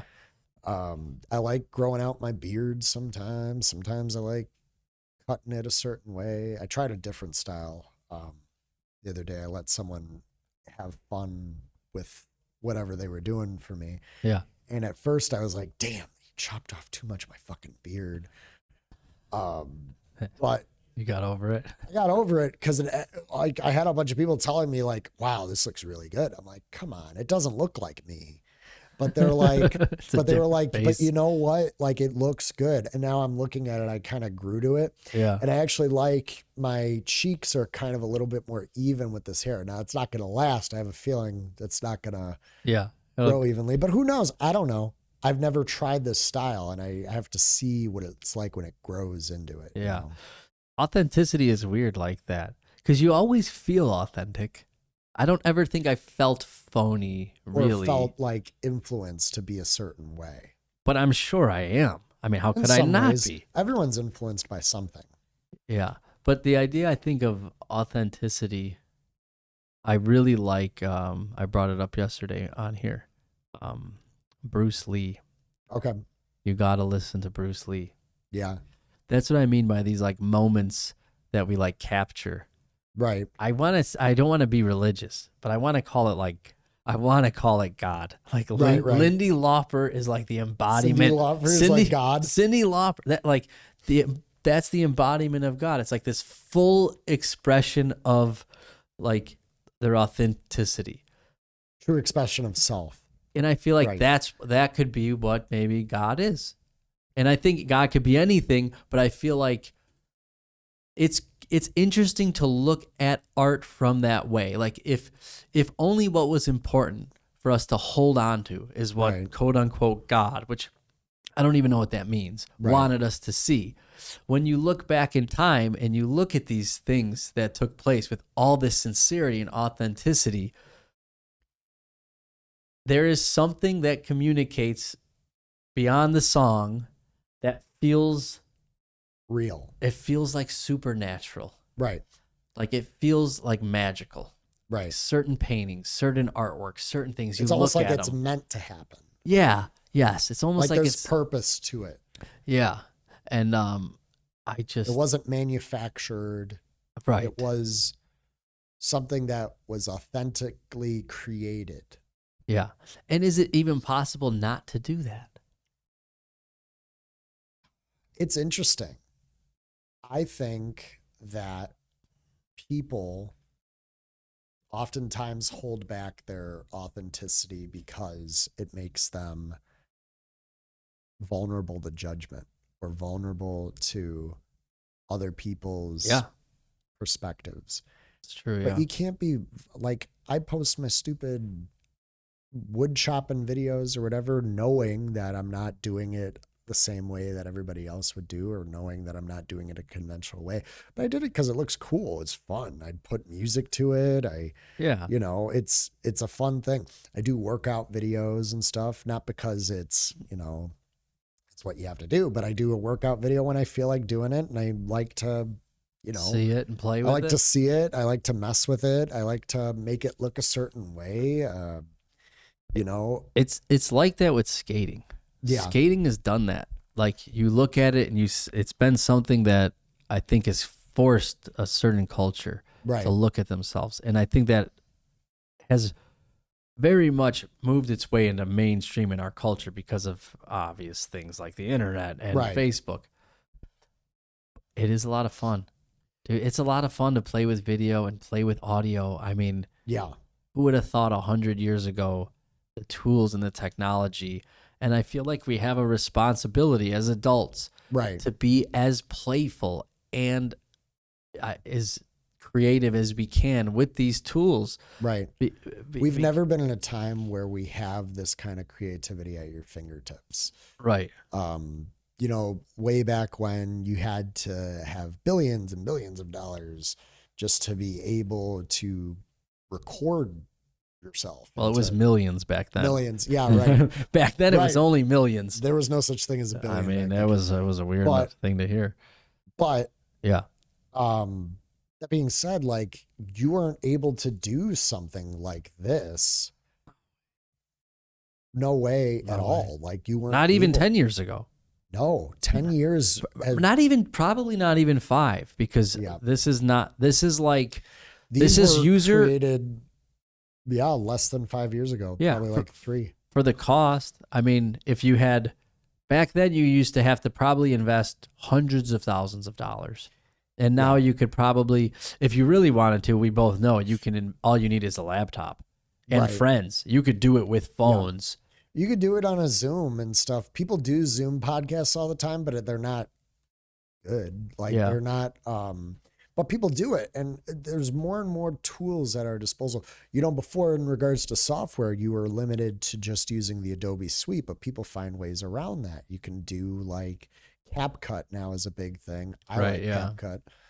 But now that I have access to Premiere, I really like Premiere because I forgot how good Premiere was. Yeah. Oh my goodness. It's nice. I like Premiere Pro. Yeah. Well, Tina's here still. Let's put Tina back up. All right. Let's close this out. We'll do it again. We'll figure out another day. Yeah, in the this future. was good. This was really good. All I right. liked it. Thank you for having me on. Thanks for coming.